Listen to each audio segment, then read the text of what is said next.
Hello, word nerds. Welcome to the dictionary. It's my podcast where I read the words. Thank you for listening. I sure would appreciate a review on Apple Podcasts or other places where you might be listening to this. If you haven't written a review, what are you waiting for? It's really easy.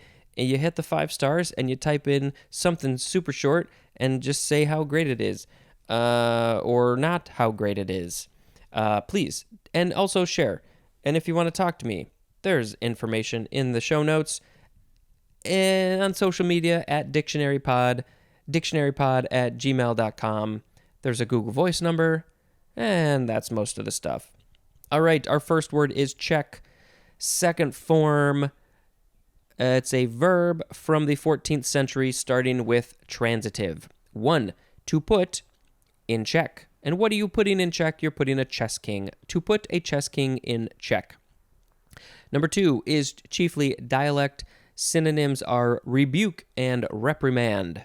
3a, to slow or bring to a stop. Synonym is break, as in hastily checked the impulse. 3b, to block the progress of, as a hockey player. 4a, to restrain or diminish the action or force of. Synonym is control.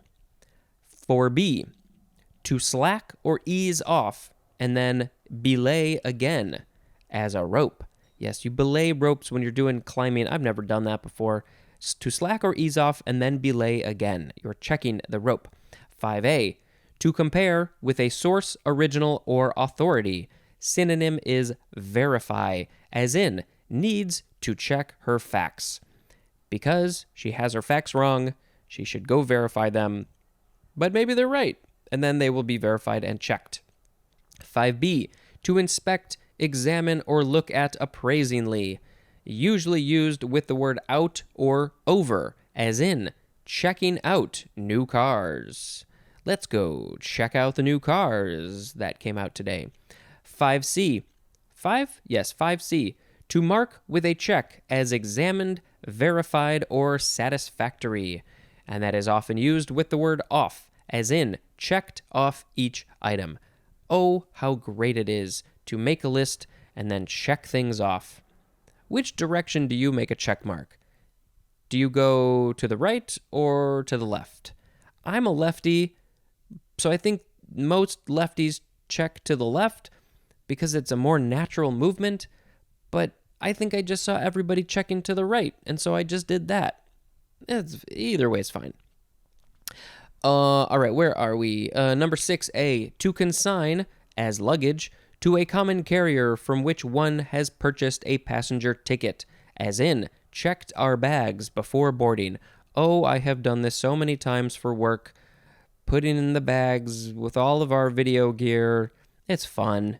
It's fun. And please, if you're doing this, be nice to the people who are checking your bag. They do this all day. It's not a fun job. They get nasty people. Don't be one of the nasty people. Be one of the nice people. They don't deserve that. They're just doing their job. 6b, to ship or accept for shipment under such a consignment. 7, to mark into squares. Synonym is checker. To mark into squares? Okay. 8, to leave or accept for safekeeping in a check room, as in check a coat. This is a very versatile word. 9, to make checks or chinks, and then cause to crack, as in the sun checks timber. So I guess it makes cracks in the timber. If it's getting dried out, it's gonna crack. The sun checks timber. I'd never heard of it used that way. Now we have intransitive definitions. Number 1, A is talking about a dog. To stop in a chase, especially when scent is lost. So a dog is chasing something, they lose their scent, and when they stop, they are being checked, or they are checking. 1b, to halt through caution, uncertainty, or fear. Synonym is stop. 2a, to investigate conditions, as in checked on the passenger's safety. That's probably smart. 2b, To prove to be consistent or truthful, as in the description checks with the photograph. And that is often used with the word out, also as in the story checked out. 3. To draw a check on a bank. 4. To waive the right to initiate the betting in a round of poker. And waive is W-A-I-V-E. If you don't know it, you're basically saying, nah, I don't want to initiate the betting. I waive my rights. I give up my rights. Number 5, synonyms are crack and split. That would be related to the timber being cracked. Another synonym is the word restrain for the whole thing. And then we have a couple phrases. Check into. Number 1, to check in. To check in at, as in check into a hotel. Number 2, synonym is investigate, as in the police are checking into his alibi. That's all about validating. And then the other phrase, check up on, the synonym is also investigate, as in check up on a possible investment. All right, third form of check. This is an interjection, I think it's what it's saying. It's used to express assent or agreement. You just say it. It has no real definition. Expressing assent or agreement. Check. Okay, next is checkable. Adjective from 1877. 1. Capable of being checked, as in a checkable story. 2. Held in or being a bank account on which checks can be drawn, as in checkable deposits. Next is checkbook. Noun from circa 1846. I don't think the kids know what checkbooks are. Checks are almost never used. They are not being taught how to balance a checkbook and keep track of that stuff because they don't really need to. Well, for one, they're kids and they probably don't have accounts, checkbook accounts, bank accounts, checking accounts. But, when they do, they'll probably just use cards or chips in their brains and they'll just pay for things that way. Anyway, a checkbook is a book containing blank checks to be drawn on a bank. Next is checkbook journalism.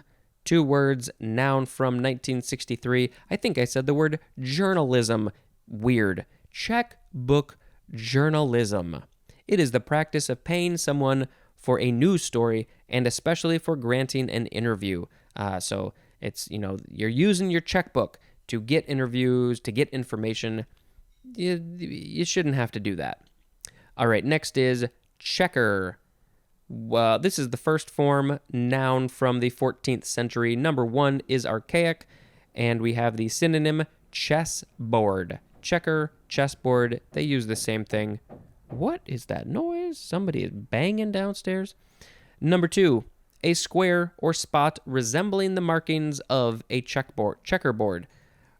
Can you call the black and white squares markings? I guess technically they're markings, but I wouldn't call them markings. But one of them is a checker. And number 3, it is a piece in checkers. That is that. Okay, second form of checker. This is a verb. It is just transitive from the 15th century. 1a, to variegate with different colors or shades. 1b, there goes the pounding again. Somebody must be doing some work downstairs. 1b, to vary with contrasting elements or situations. 2, to mark into squares. Third form of checker, noun from 1535. 1, one that checks, as in a fact checker. 2, an employee who checks out purchases in a self-service store. Next is checkerberry. 1 word. It's a noun from 1776. 1, the spicy red berry-like fruit of a North American wintergreen. Scientific name is Gaultheria procumbens. Number 2, a plant producing checkerberries. There is a picture of a checkerberry. It shows the leaves as well. They just look like leaves, and the berries look like blueberries, so maybe I should find a real picture of a checkerberry. Let's see. This is from checker, which is a wild service tree, plus berry. Next is checkerboard, noun from 1775. 1. A board used in various games, as checkers, with usually 64 squares in 2 alternating colors. There are some odd checkerboards, I guess. There's quote-unquote Chinese checkers. I'm not really sure where that name came from. I think there's like 6. It's like a 6-star. Yeah, it's like a 6-sided star, or a 6-pointed star, I should say. There's tri-chess. I don't know what the name is exactly, but there's three spaces coming together, so 3 people can play chess or possibly checkers. Anyway, but it's usually just an 8 by 8, so there's 64 squares. Number 2, something that has a pattern or arrangement like a checkerboard. Next is checkered, adjective from 1656, marked by alternation or contrast of fortune, as in the best album of his checkered career. That's a quote from Mark Coleman. But who was Mark Coleman talking about? Alternation of contrast of fortune. So good times, bad times. And then we have especially marked by many problems or failures, as in trying to prevent discovery of his checkered past. Yeah, I guess checkered, it more means bad things than good things and bad things. Okay, next we have checkers, noun from 1712. A checkerboard game for 2 players each with 12 pieces. 12? Oh, yeah, I was thinking of chess. Chess has 16 pieces. Checkers, it's a very simple game, but it requires lots of strategy. I honestly never really play it that much, but it's fine. Next is check-in, 2 words with a hyphen, noun from 1927, an act or instance of checking in. That would be at an airport or at a hotel, or if you're going to go run a race and you've pre-signed up, you got to go check in. Lots of things you check in. What else? We got now check in again, 2 words, no hyphen, verb from 1918, starting with intransitive. 1. To register at a hotel. 2.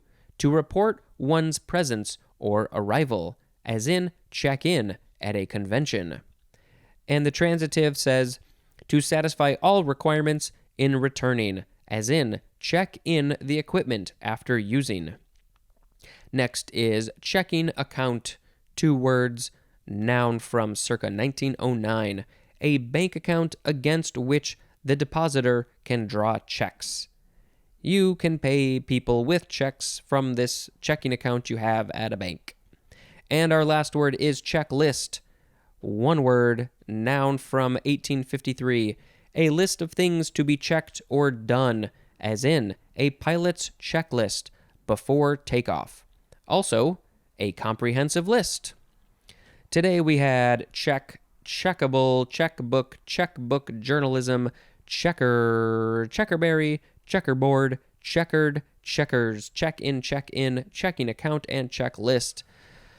Lots of check words. I think I'm actually just going to pick the last one, checklist, as the word of the episode, because I love to make lists and then get things done and take them off the list. I think I mentioned that in the last episode, or maybe it was earlier in this one.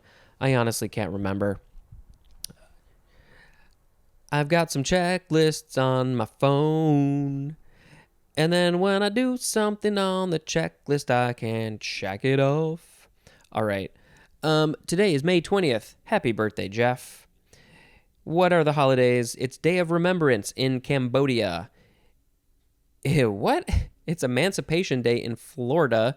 When I first read that, I was thinking Florida did not get emancipated from the rest of the country. The European Council has European Maritime Day. Let's see. Independence Restoration Day celebrates the independence of East Timor from Indonesia in 2002. The NAACP is celebrating Josephine Baker Day. I know a little bit about her, but not enough.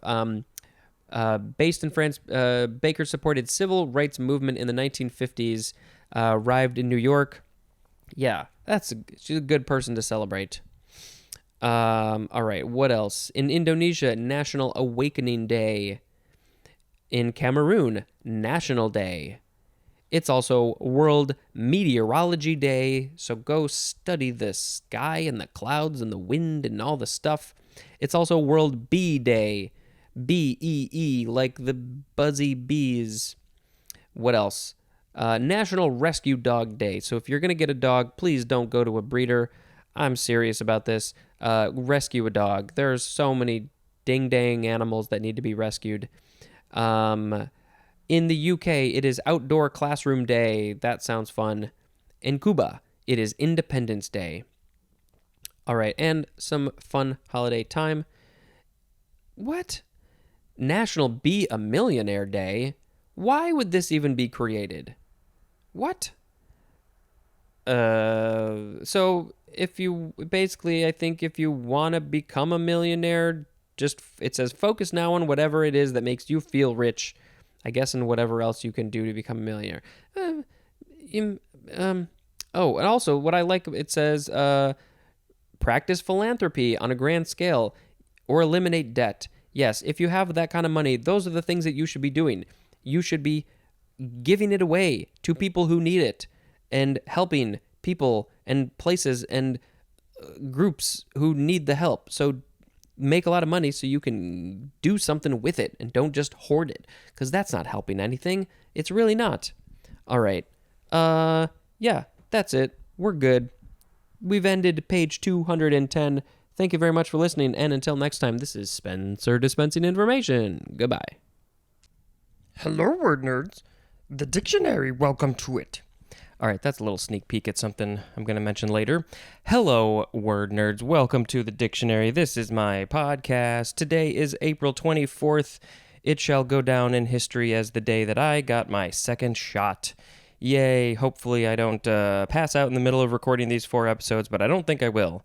You know, the first day is usually pretty good, most people say. The next day, tomorrow, is probably not going to be so good for me. So, it's going to be a Sunday, and I'm going to relax. Alrighty, Rudy Doody Fruity. The first word is check mark. 2 words, noun from 1917. We just have the number 10 definition for the word check. It's just on the previous page. It is a check mark.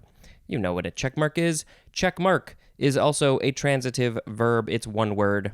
When you are making a check mark, it's your check marking. Checking mark? Check marking? Check mark. Next is checkmate. One word, first form, verb from the 14th century. It is just transitive. Number 1, to arrest, thwart, or counter completely. You have 100% completely countered the attack, the thing, the other thing that you are thwarting. Number 2, to check a chess opponent's king so that escape is impossible. Let's see, is this any etymology is interesting? Checkmatin, checkmate, interjection used to announce checkmate. From Anglo-French échec, which échec mat, from Arabic shah mate or shahmat, from Persian, which literally means the king is left unable to escape. That is what that phrase means. The king is left unable to escape. All right, next is the second form of checkmate, noun from the 15th century. 1a, the act of checkmating. 1b, the situation of a checkmated king. 2, a complete check. Next is check off. One word, noun from 1911. 1a, the deduction of union dues from a worker's paycheck by the employer. 1b, designation on an income tax return of a small amount of money to be applied to a special fund, as for financing political campaigns. And number 2, the synonym is audible. Next is check off again, but it is 2 words. It is a verb from 1884 starting with transitive. 1, to eliminate from further consideration. 2, to deduct, union dues, from a worker's paycheck. And then the intransitive says to change a play at the line of scrimmage in football by calling an audible. It's also a check off. Anton Chekhov.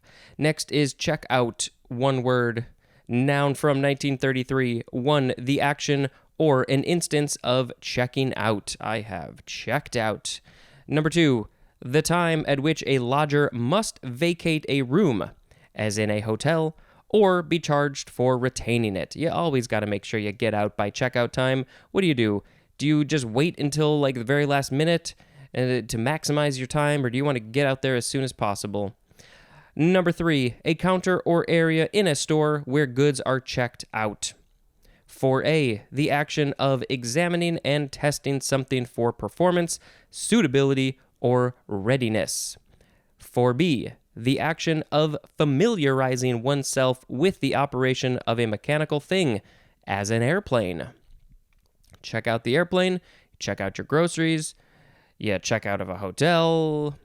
Next, we have check out, 2 words. This is a verb from 1921, starting with intransitive. 1, to vacate and pay for one's lodging, as at a hotel. Yep, it's the same thing. Number 2, the synonym is just die. I have checked out from this mortal coil. Oh man, the parrot sketch from Monty Python. So good. Go listen to it if you haven't heard it. And then the transitive definitions. Number 1, to satisfy all requirements in taking away, as in checked out a library book. We should all go support our libraries, please and thank you. 2A, to itemize and total the cost of and receive payment for. Wait, there's some parentheses. All right, let's skip the parentheses for now. To itemize and total the cost of and receive payment for, especially in a self-service store. And the things that you are receiving payment for are outgoing merchandise. And then 2B, to have the cost totaled and pay for at a checkout. Purchases are the example in this one. Next is checkpoint, one word, noun from 1926. A point at which a check is performed, as in vehicles were inspected at various checkpoints. And as a child of the 80s and 90s, whenever I see the word checkpoint, of course, I think of just video games and how when they got to a point where they could program in a save, you had the ability to save. Checkpoints were a thing. You'd get to a checkpoint, you could save, and when you come back to the game, you could start there. The kids today, they don't know. Super Mario Brothers, there were no checkpoints. You had to start at the beginning every single darn time. So yeah, checkpoints were an amazing change in the video game world. All right. Next is check rein. One word, rein, is spelled R-E-I-N. Check rein. Noun from 1786. 1, a short rein looped over a hook on the saddle of a harness to prevent a horse from lowering its head. Well, that's not very nice. They need to lower their head sometimes. I need to do that. I need to stretch my neck. Maybe they need to stretch their neck. 2, a branch rein connecting the driving rein of one horse of a pair with the bit of the other. Next is check room, one word, noun from 1900, a room at which baggage, parcels, or clothing can be left for safekeeping. Typically, it's a coat room, a coat check room. You go to a fancy place, a party, a something, and you check your coat if you want to, because you don't want to be walking around with your coat. Make sure you tip the people, though. Next is checks and balances, 3 words, noun from 1787. Now this is a big one. A system that allows each branch of a government to amend or veto acts of another branch so as to prevent any one branch from exerting too much power. You need a system of checks and balances so everything stays as equal as possible. Next is checksum. Sum is S-U-M. It is one word, checksum. Noun from 1940. A sum derived from the bits of a segment of computer data or data that is calculated before and after transmission or storage to assure that the data or data is free from errors or tampering. It is a technical term about storage stuff. Next is check up. Noun from 1921. Synonym is examination, especially a general physical examination. I probably should go do my yearly checkup because I think it's probably been 2 years, so it's a bi-yearly checkup. All right, next is check valve. 2 words, noun from circa 1877. A valve that permits flow in one direction only. Only the one. It's a one direction. Next is cheddar. Cheddar. This is the cheese, I think. Noun from 1646. A hard white, yellow, or orange smooth textured cheese with a flavor that ranges from mild to strong as the cheese matures. Also called cheddar cheese. This is from Cheddar, which is a village in, how do you say this? Somersetshire, England. Somersetshire. It's like 3 words in one. Somersetshire. I don't think they say shire. I think they say sure. Anyway, that is a village in that area called Cheddar. That's where they make it. This is just like your good old standard cheese, right? I think some people aren't a big fan of it. Yeah. Okay, next and last word I'm going to say is pronounced cheddar, but it doesn't say it's spelled Cheder, but it's a variation of header, Heder, so you could add a C at the beginning, but is it still pronounced header, or is it now pronounced cheddar because it's a CH? I don't know what this word is. We'll get there in the H's. So, today we had check mark, checkmate, check off, check out, checkpoint, check rain, check room, checks and balances, checksum, check up, check valve, cheddar, and cheddar. Oh boy. I mean, there's definitely part of me that wants to pick cheddar. I would love some vegan cheddar. I actually did get some vegan cheddar cheese slices recently to experiment with some grilled cheeses to see which one I like the best. There's a lot of other ones I have to experiment with, so my scientific experiment is not finished. I can't give you the results. But I think, just from a society standpoint, I think checks and balances would probably be the word of the episode because it's just a really important thing in our society. I don't know if other countries have this. I assume some of them do and some of them don't, but I'm not no good with the politics. So checks and balances, keep everything balanced. You put some checks on one side and you put some checks on the other side, and then it's all balanced. Okay, so what are our holidays today? May 21. In the U.S., it is Bike to Work Day. So if it's, just go bike to work if you can. If you can go into a space, and if you have a bike and it's not too far, maybe go do that. It is also Endangered Species Day. We have lots of endangered species, lots of species we've lost. So please do what you can to make sure that we don't have more endangered species. Oh, by the way, it's also Bike to Work Day in Canada. This is a World Day for Cultural Diversity for Dialogue and Development. I don't know what that is, but it sounds good. In India, it is Anti-Terrorism Day. In Chile, it is Naval Glory Day. What else do we got? In Colombia, it is Afro-Colombian Day. In Hungary, it is Day of Patriots and Military. The Circassians are celebrating the Circassian Day of Mourning. It's the Independence Day in Montenegro.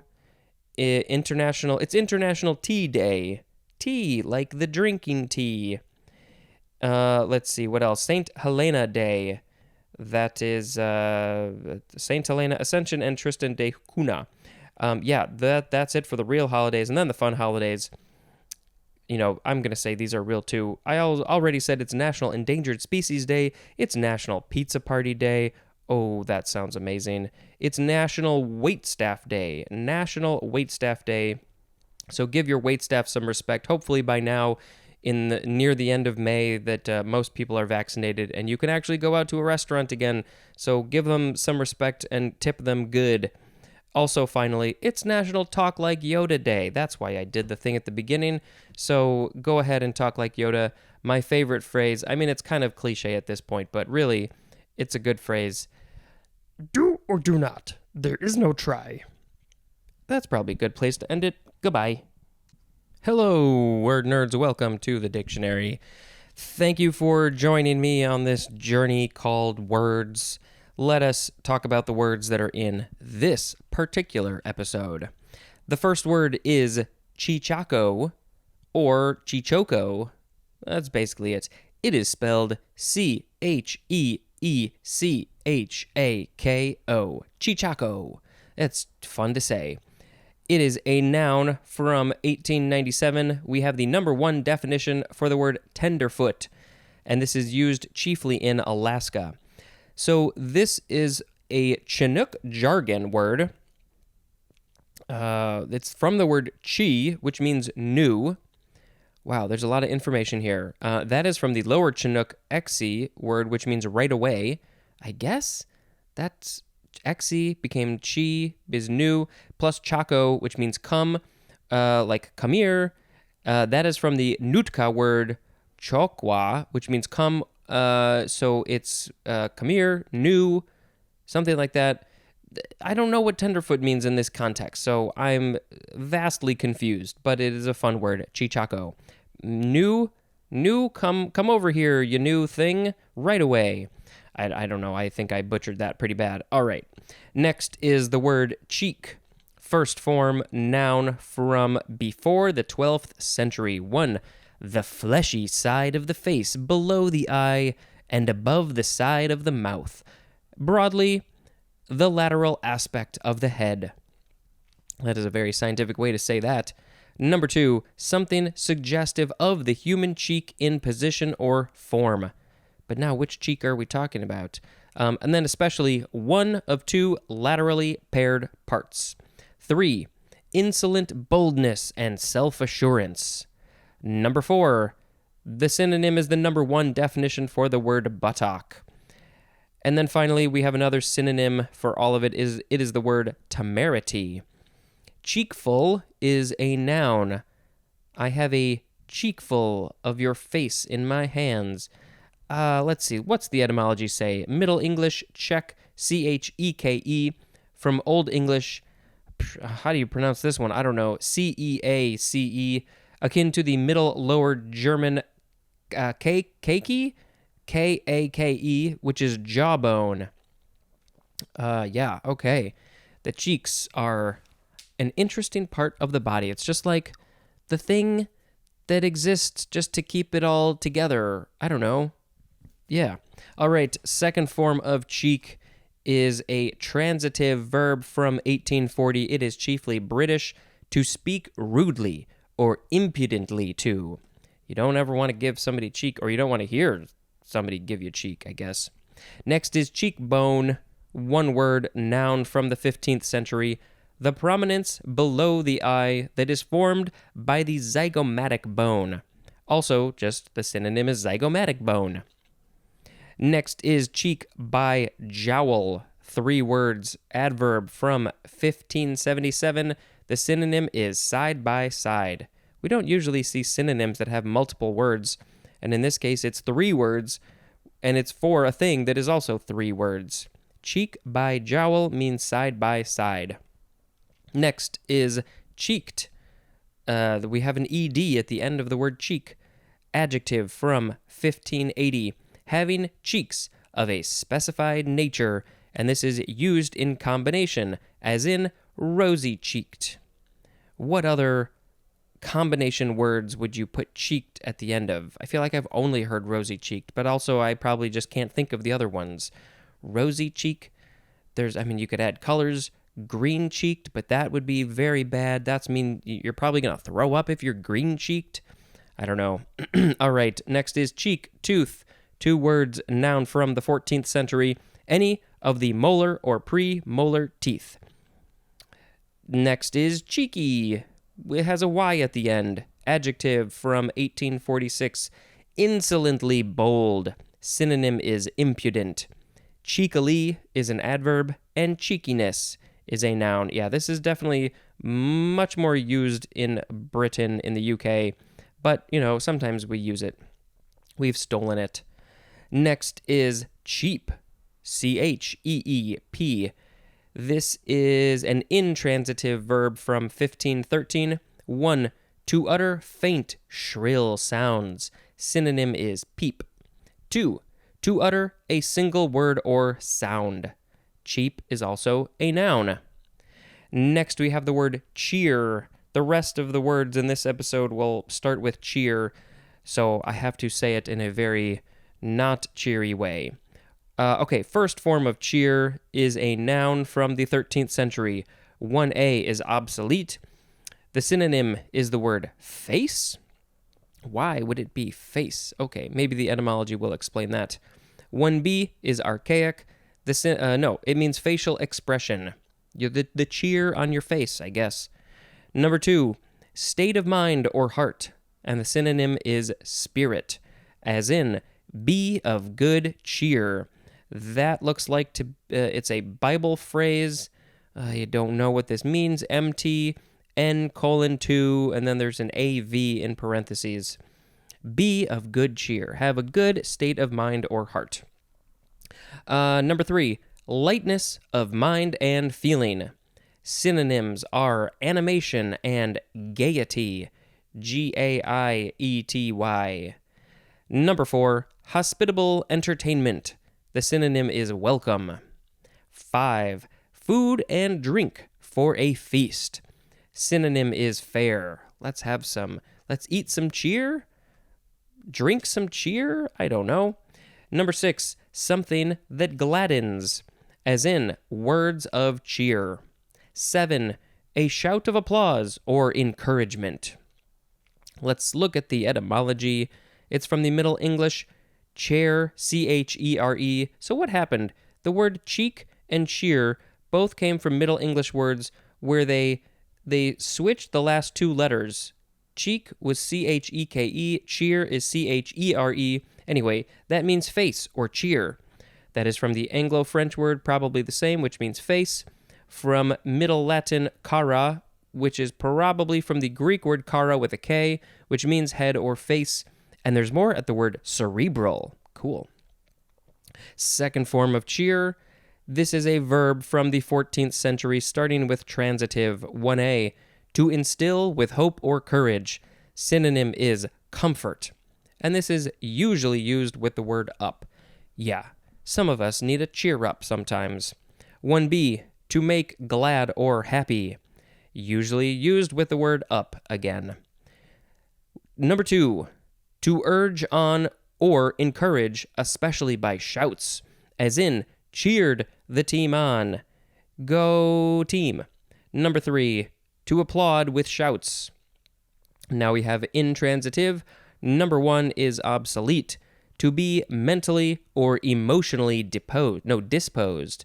To be mentally or emotionally disposed. Number 2, to grow or be cheerful. Synonym is rejoice, and that is also usually used with the word up. 3, to utter a shout of applause or triumph. And then cheerer is a noun. Cheerer. Okay, next is cheerful, adjective from the 15th century. 1a, full of good spirits. Synonym is merry. MERRY. As in a cheerful host. If the host is not cheerful, then you don't want to go to that party. That doesn't seem like a fun place to be. You want the host to be cheerful. That really really affects the energy of the room if the host is not cheerful, or if anybody is not cheerful. I mean, maybe that's the type of party you're going for, and that's fine. All right, number 1b, is that what we're on? That's what we're on. The synonym is ungrudging. Cheerful is ungrudging, as in cheerful obedience. 2, conducive to cheer, and then also likely to dispel gloom or worry, as in sunny, cheerful room. Cheerfully is an adverb, and cheerfulness is a noun. Next is cheerio. This is an interjection from 1910. It is chiefly British. It is usually used as a farewell and sometimes as a greeting or toast. Cheerio. It's spelled Cheerio, but it says it is from cheery with a Y plus O. So that's going to be our last word, by the way. But anyway, sometimes the Y's turn into I's. Cheerio. Okay, next is cheerleader, noun from 1903, one that calls for and directs organized cheering, as at a football game. Cheerlead is a transitive verb and cheerleading is a noun. They are the ones who are leading the cheers. They get the audience all riled up to cheer on their team. Not that they probably need a lot of help, but, maybe. Yeah, go teams. Next is cheerless. Here, whoa, now we took a turn. This is an adjective from 1579, lacking qualities that cheer. Synonyms are bleak and joyless, as in a cheerless room. That room must be hosted by the host that has no cheer. They are cheerless. A synonym is the word dismal. Cheerlessly is an adverb, and cheerlessness is a noun. Next we have cheerly. Cheer with an ly. Cheerly, adverb from 1558. In a cheerful manner. Synonyms, no, those are not synonyms. It's a quote. Lusty, young, and cheerly drawing breath. That is from Shakespeare. Lusty, young, and cheerly drawing breath. Okay, Shakespeare. Next we have cheers. Interjection from 1919. It's used as a toast here in America and other places, but every country, every culture, every language has its own way. I think in Ireland they say sláinte, and I know some other ones, but I can't think of them off the top of my head. So, if you're in another place, maybe find out what is culturally appropriate to cheers if you're going to toast, and then use that. You'll become more, you'll be educated if you learn some other culture stuff. All right, here we go with the last word of this episode, cheery. Cheery. I feel like I should say it in a cheery way, but I don't feel like doing that right now. Adjective from the 15th century. 1. Marked by cheerfulness or good spirits. 2. Causing or suggesting cheerfulness, as in cheery music. Cheerily is an adverb, and cheeriness is a noun. Well, those were all the words. I should reread them to you. Chichaco, cheek, cheekbone, cheek by jowl, cheeked, cheek tooth, cheeky, cheap, cheer, cheerful, cheerio, cheerleader, cheerless, cheerily, cheers, cheery. That sounds so strange now. Well, I think I want to pick cheerio as the word of the episode because where did it go? I lost it. It can be used as a farewell or a greeting or a toast. You can use it in so many ways. Cheerio. I used to eat Cheerios when I was younger, mostly Honey Nut Cheerios, but man, now these days they have so many different flavors, I can't even keep track. I haven't eaten them in years and years and years. Cheerio, cheerio, cheerio, I say hello when I say goodbye, and I have a toast and I say cheerio. All right, let's talk about the holidays. It is Abolition Day in Martinique. It is Harvey Milk Day in California. If you don't know who Harvey Milk was, you can go watch the movie, but you should also go read up on him because he was an important dude. Next is the International Day for Biological Diversity. Yesterday was Endangered Species Day, so I wonder if those are connected at this time of year. It is United States National Maritime Day. In Haiti, it is National Sovereignty Day.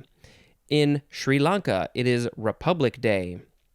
In Ukraine, it is Translation of the Relics of St. Nicholas from Myra to Bari. In Yemen, it is Unity Day. Let's see, let's check this one. It is... what else? Lazy Bones Day in the Netherlands. It's also, I love this, it is World Goth Day. What are we supposed to do on World Goth Day? Seeks to celebrate the goth style and subculture. Goth originated in the UK in the early 80s. Yeah, so go be goth. Themes revolve around horror, death, romance, and general melancholy or sadness. It aims to celebrate the goth culture by allowing goth the chance to express themselves. Make yourselves known if you feel like you are goth. There was, oh man, the great Portlandia episode where the goths, it's just like they're doing everyday stuff, but everything is goth. It's so hilarious. All right, what are our fun holidays? Well, that's probably one of the fun holidays, right? Oh, it's not listed here. Why not? The only other one that I didn't read off was National Maritime Day. So that is that for today. Thank you very much for listening, and until next time, cheerio. Hello, word nerds. Welcome to the dictionary. Do I need to turn this up? What's going on here? Is that too low? That's fine. Okay. Hey, hi. Welcome to this podcast called The Dictionary. It is the podcast where I read all of this stuff in this book, and you get to learn lots of things, like I get to learn lots of things. Okay, the first word is, get ready for it, it's cheese. Cheese, first form, noun from before the 12th century. 1a, a food consisting of the, okay, here we go. Let's get into it. A food consisting of the coagulated, compressed, and usually ripened curd of milk separated from the whey. The whey. Whey. 1b, an often cylindrical cake of this food. It's a cake, a cheesecake. Oh, cheesecake. We're coming up to that. That's a whole different thing. A cake of cheese. Okay, number 2, something resembling cheese in shape or consistency. 3, something cheap or shabby. Cheesy material, as in cinematic cheese. I think I need to turn my headphones down. I like to hear my voice, but not that much. All right, let's see. Does the etymology say from the Middle English? Oh, similar to cheer and cheek. It is cheese, spelled C-H-E-S-E. From Old English, cese, I don't know how to say it, C-E-S-E, from the Latin caseus, which means cheese. Okie dokie, second form of cheese. This one is a transitive verb from circa 1811. To put an end to. Synonym is stop. We have a phrase, cheese it. 2 words, cheese it. This is used in the imperative as a warning of danger, as in, cheese it, the cops. Like, stop what you're doing and get out of there. Cheese. Okay, third form of cheese, noun from 1920. It is slang and it means someone important. This is perhaps from the Hindi and Urdu words, which mean thing. What are the words? The Hindi word is spelled C-I-Z. The Urdu word is spelled C-H-I-Z. There's also Persian word, which is C-H-I-Z. So I'm assuming they're pronounced similar to cheese. But they are someone important. Next, we have cheeseburger. Noun from 1928. A hamburger topped with a slice of cheese, or 2 or 3s. This is from Cheese and Hamburger. Duh. Next, we have cheesecake. It is a cake of cheese. No, boy, but now I want to see a cheesecake that is made to look like a huge round block of cheese, but it is cheesecake. Okay, it's going to be hard to pick a word of the episode in this one, I think. This is a noun from the 15th century. 1, a dessert consisting of a creamy filling, usually containing cheese baked in a pastry or pressed crumb shell. A pressed crumb shell. Number 2, a photographic display of shapely and scantily clothed female figures. And that is often used attributively, compared to the word beefcake. I was not prepared for that, but I think beefcake would be the male, so I guess this one would be female. That's what it says. I have never heard of that one before. I've only heard of the sweet dessert made with cheese in a cake form. All right, next we have cheesecloth. noun from the 14th century. One, no, there's no numbers. A very lightweight, unsized cotton gauze. And this is from its use in the making of cheese. I have heard of this. I have never used it. I would maybe like to make some vegan cheese someday, but I need to get a cheesecloth, and it's a whole time-consuming I don't think it's all that hard, but maybe someday. All right, next is cheesed off. 2 words. Yes, there is an ED at the end of cheese. This is an adjective from 1942. It is chiefly British. Synonyms are angry and irritated. I'm so cheesed off that I don't have any cheese. Next is cheese pairing. Oh, by the way, the origin of cheesed off is unknown. Next is cheese pairing. 1 word, noun from 1597. 1. Something worthless or insignificant. 2. Miserly what? How do you say this word? Economizing. Miserly economizing. That is cheese pairing. Not what I was expecting. Cheese pairing is also an adjective. Next is, it's not cheesecake, it's cheese steak. Steak with cheese. Noun from 1977. A sandwich consisting of thinly sliced beef topped with melted cheese and condiments, as fried onions or peppers. Oh, there's a whole, what is it, was it Philadelphia, have the thing about who's got the better cheese steak? Is it this place or is it that place? Which one's the authentic? Which one's real? Which one's the original? Which one do you prefer? Now I'm questioning if it's Philadelphia, but I think it is. Philly cheesesteak. Yeah, that's what they say. Okay.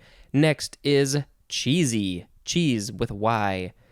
This episode is making me hungry. Adjective from the 14th century. 1A. Resembling or suggesting cheese, especially in consistency or odor. Yes, there are some stinky cheeses out there. 1B, containing cheese. 2, the synonyms are cheap and the number 3C definition for the word shabby.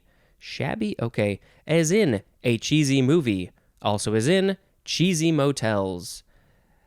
Cheesiness is a noun, but you don't want the motels to be covered in cheese, but cheesy might be something else. Okay, moving on. We are done with cheese. We are moving on to cheetah. Noun from 1610. A long-legged, spotted, swift-moving African and formerly Asian cat about the size of a small leopard that has blunt, non-retractable claws. The claws are always out, but they're blunt? That doesn't seem helpful. The scientific name is Acinonyx jubatus. Acinonyx jubatus. This is from Hindi and Urdu again. Cheetah, C-I-T-A or C-H-I-T-A. That means leopard. Also from the Sanskrit chitraka, which is from chitra or citra, which means bright or variegated. It is akin to the Old High German hetar, which means bright. I don't know how that's connected to this cat. And there's more at the suffix hood, H-O-O-D. These cats are amazing. They're the fastest land animals in the world. They can go. They can't really go back and forth. They can't go in a zigzag. They can only go in a straight line. But once they got your eyes on you, you are screwed. Pretty much. All right. Next is chef. C-H-E-F. Noun from 1840. 1. A skilled cook who manages the kitchen, as of a restaurant. 2. The synonym is cook. Chef is also an intransitive verb, and chefdom is a noun. That must be their kingdom, the place where they do all the chefing. It's their chefdom. So this is French, is short for chef de cuisine, which is the head of the kitchen. So I think chef basically just means head, right? Okay, next we have, could pronounce this a couple ways, chef d'oeuvre or chef d'oeuvre. Chef d'oeuvre? That sounds a little bit more American. Chef d'oeuvre seems more authentically French. This is 2 words. Chef, or in this case, chef, is the first word, and then Douvre is D apostrophe O-E-U-V-R-E. D-O-E-U-V-R-E. And there is an apostrophe. This is a noun from 1619. A masterpiece, especially in art or literature. This is French. Chef d'oeuvre, or chef d'oeuvre, chef d'oeuvre. How do you say this? Chef d'oeuvre. It literally means leading work. Leading, like maybe important or something. Okay, next we have Chela. C-H-E-L-A. Noun from 1635. A pincer-like organ or claw borne by a limb of a crustacean or arachnid. A pincer? Or pincher? How do you like to say it? It's an organ or claw borne by a limb of a crustacean or arachnid. A chela. It's from the Greek chili, which means claw. Mr. Chela. You don't know what that is. Okay, next we have chelate or chelate. It's spelled like chelate. This is the first form adjective from 1826. One, resembling or having Chile. So that would be Chelae. And are we going to see that? Oh, I guess that would be the that's the plural of the word that we just read, the pincer-like organ. Yes. So then number 2, of relating to or being a chelate. So if you are chelate, or then you have claws, I guess. Anyway, the second one, it's from the pincer-like way in which the metal ion is held. So that's a different thing. I don't know about that one. Okay, second form of chelate or chelate. It is a verb from 1922, starting with transitive. To combine with so as to form a chelate or chelate ring. And this is talking about metal, combining with a metal. And then the intransitive says to react so as to form a chelate ring. Chelatable is an adjective. And I think we are on the last one. Yes, chelate, third form. This is our very last one. Chelate. Noun from 1943. A compound having a ring structure that usually contains a metal ion held by coordinate bonds. So, the words were today cheese, cheeseburger, cheesecake, cheesecloth, cheesed off, cheese pairing, cheese steak, cheesy, cheetah, chef, chef d'oeuvre, chela, and chelate. Well, I think it is only appropriate to pick cheese as the word of the episode. I can say, because I know how to say this, I know how to say backwards, I like cheese, which is sish kelgya. I like cheese. And that should have sounded kind of like I like cheese. Okay. How do you sing? Is there a song about cheese? There's Cheeseburger in Paradise. That's the only one I can think of, but I'm sure there are other songs about cheese. Why aren't there more songs about cheese? We get some vegan cheese now and again. Actually, we always have some of it on hand, and it is good. And the technology has changed over the last, 5 or 10 years. It has gotten way better, way tastier. It's not particularly cheap, but there are some companies making some cheap stuff, although I wouldn't recommend it. So you should try some vegan cheese because it's great and we need to consume less dairy in this world. Please and thank you. Cheesy cheese, cheese, cheese. I'm gonna eat some cheese and I maybe make a grilled cheese. I'm gonna put some cheese on my burger and some cheese on my steak and some cheese on my cake and have some cheese. Today in the U.S. it is Pentecost. It is International Day to End Obstetric Fistula. Those are also international. It is Constitution Day in Germany. Wouldn't it be great if it was Cheese Day today? I don't think it is. It's Students' Day in Mexico. It's National Film Day in Argentina. It is Aromanian National Day. Did I say Constitution Day in Germany? I don't remember. It is Labor Day in Jamaica. It is World Turtle Day. Go celebrate the turtles, please. It is also National Taffy Day and Victoria Day. Victoria, is that Canada? It's showing me the Canada thing. Yeah, I think that's Victoria in Canada. So celebrate the turtles in Canada, eating some taffy and have some cheese. Thank you very much for listening, and until next time, this is Spencer dispensing information. Goodbye. Hello, word nerds. Welcome to the dictionary.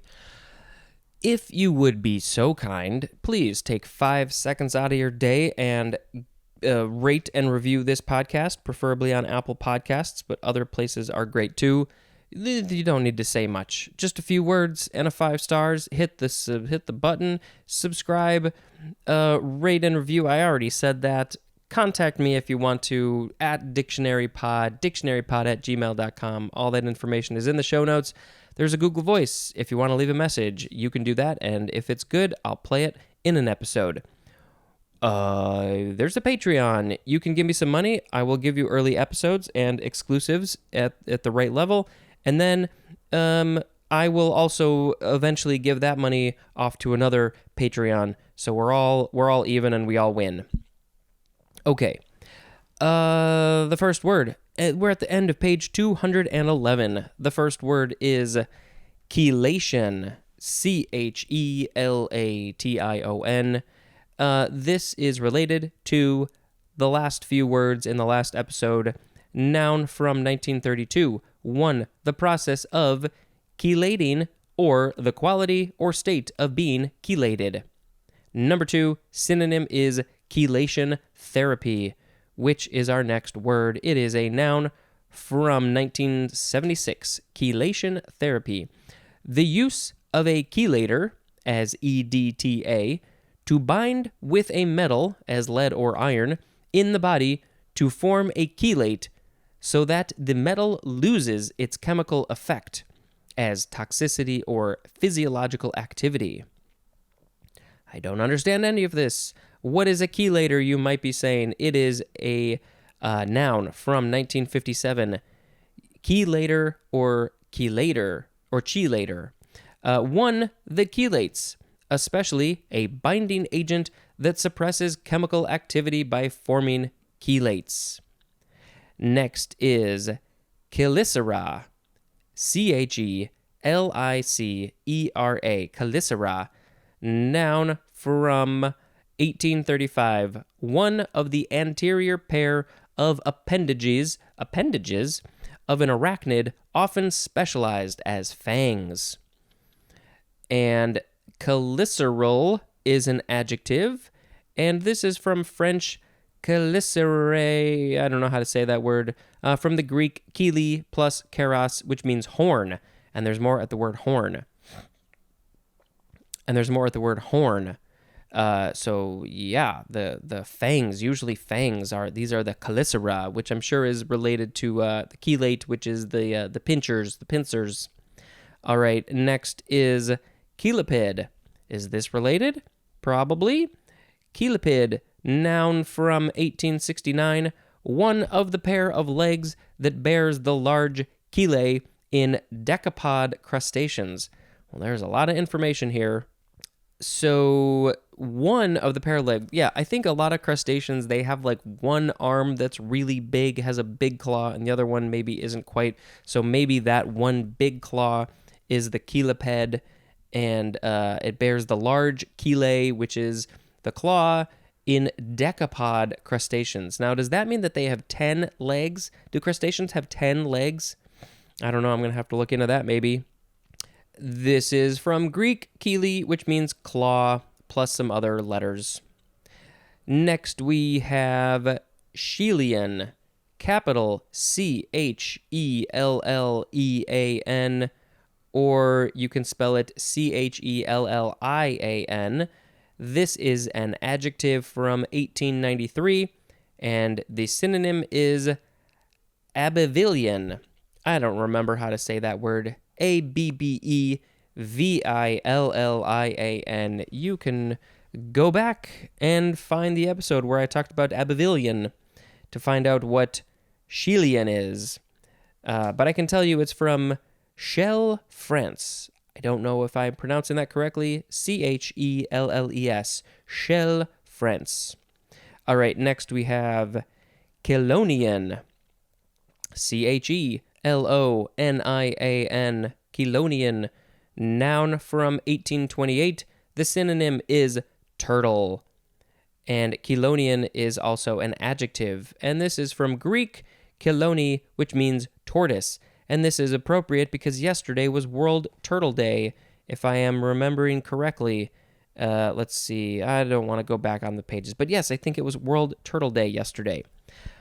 Okay, that was a good coincidence. Next, we have chem, CHEM, abbreviation for chemical, chemist, and chemistry. We are getting into the chemical section of the book. So next is a prefix, chem or chemo or chemi, C-H-E, let's start over, C-H-E-M, C-H-E-M-O, or C-H-E-M-I. It's a thing, it's a prefix, there's no year. Number 1, chemical or chemistry, as in chemotaxis or chemotaxis. Number 2, chemically, as in chemisorb. Yes, so that is what it means. It means chemical or chemistry or chemically. This is from the Lower Greek chemia, which means alchemy, and there's more at the word alchemy. Interesting. Chem is in the word alchemy. Next we have chemic. We added an IC. This is an adjective from 1576. Number 1 is archaic. The synonym is alchemic. And number 2, the synonym is chemical. It is from the New Latin chimicus, which means alchemist, from the Middle Latin alchemicus, which is from alchemia, which means alchemy. Next is chemical. First form, adjective from 1576, 1 of relating to, used in, or produced by chemistry, or the phenomena of chemistry, as in chemical reactions. There is a vaccine going through my body right now that I'm sure is making some chemical reactions happening of some sort in my body. Number 2, A, acting or operated or produced by chemicals, as in a chemical fire extinguisher. 2B, detectable by chemical means. Chemically is an adverb. Second form of chemical, noun from 1739. 1, a substance obtained by a chemical process or producing a chemical effect. Number 2, the synonym is the number 3 definition for the word drug. Next we have chemical engineering. 2 words, noun from 1869. Engineering, dealing with the industrial application of chemistry.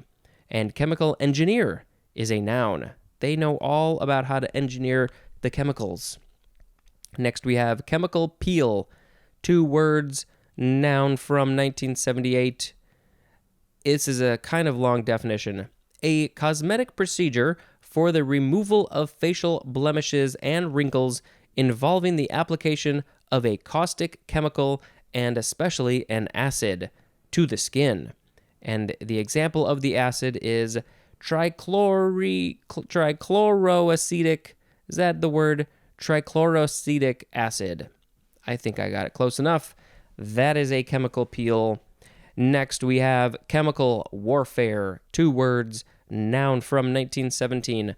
Tactical warfare using incendiary mixtures, smokes or irritant, burning, poisonous, or asphyxiating gases. Does this sound fun? No, it does not. Please don't do this.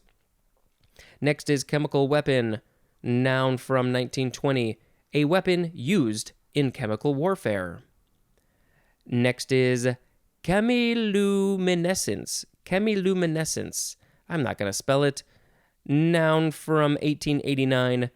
It is luminescence, as bioluminescence, due to chemical reaction.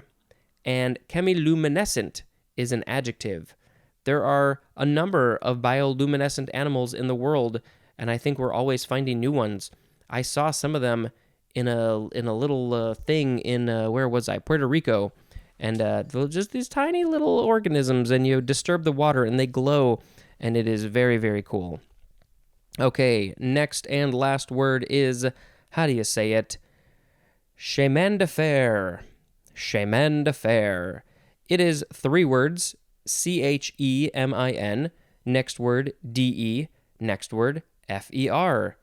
Chemin de fer, noun from 1891, a card game in which 2 hands are dealt, any number of players may bet against the dealer, and the winning hand is the one that comes closer to but does not exceed a count of 9 on 2 or 3 cards.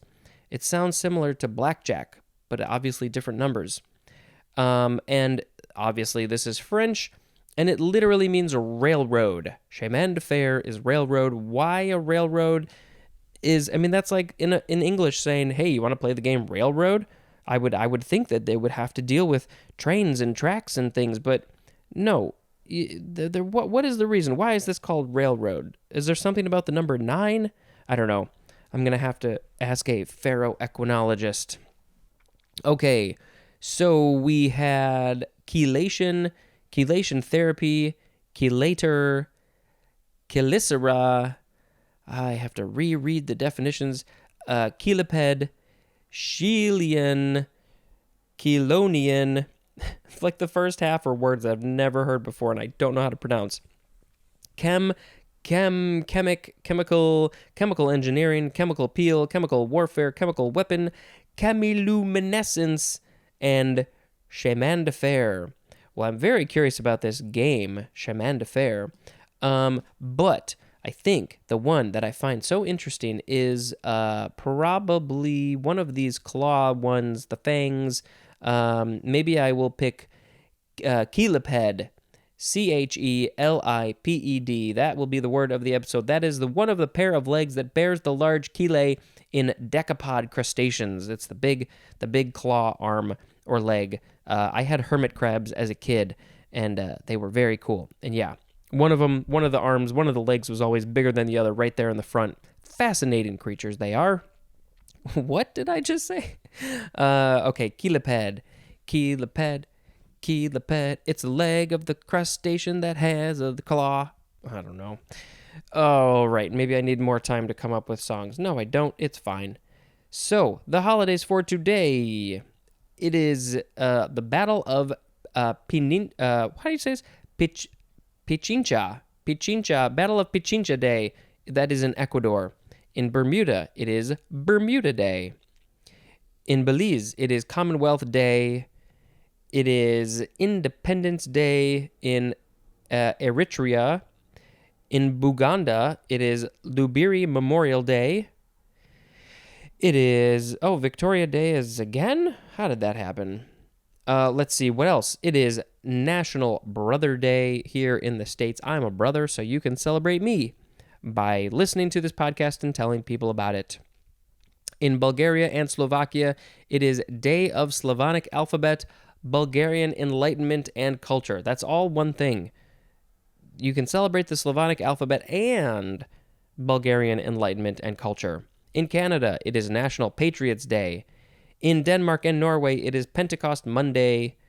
It is Whit Monday, WHIT. What is that? I hate these ads. Whit Monday. Oh, it's a Christian festival. And is that everything? We got that. Let's look at the fun holidays. For today, May 24th, I already said it's National Brothers Day. It's National Scavenger Hunt Day. Those are always fun. It's Aviation Maintenance Technician Day. So if you know an aviation maintenance technician, you should give them a hug and give them some respect because they make the planes fly good. So you get to the place that you're going to safely. And it is National Asparagus Day. So eat some asparagus. That is all I got for you. We have finished page 211. I can't speak. Yeah, that's it. Thank you very much for listening. And until next time, this has been Spencer dispensing information. Goodbye. Hello, word nerds. Welcome to the dictionary. I am recording this on the day after I got my second dose of the vaccine. And so, my energy might not be up to snuff. but I'll do what I can. Yeah, I guess feeling very slightly tired, slightly achy, possibly a slight fever, but if it stays this way for all of today and going forward, I think I'm in a pretty good shape because I've heard some people that second day they just get knocked out all day, and I do not want to feel like that. So I've been drinking a lot of liquids and other things, and I hope that I can keep it away. Okay. So the first word is at the bottom of page 211, chemiosmatic, or chemiosmatic, actually. Chemiosmatic. K-E-M-I. What did I say? Okay, my brain might not be working 100% today. Let's find out. C-H-E-M-I. I don't know what I said before. O-S-M-O-T-I-C. Chemiasmatic.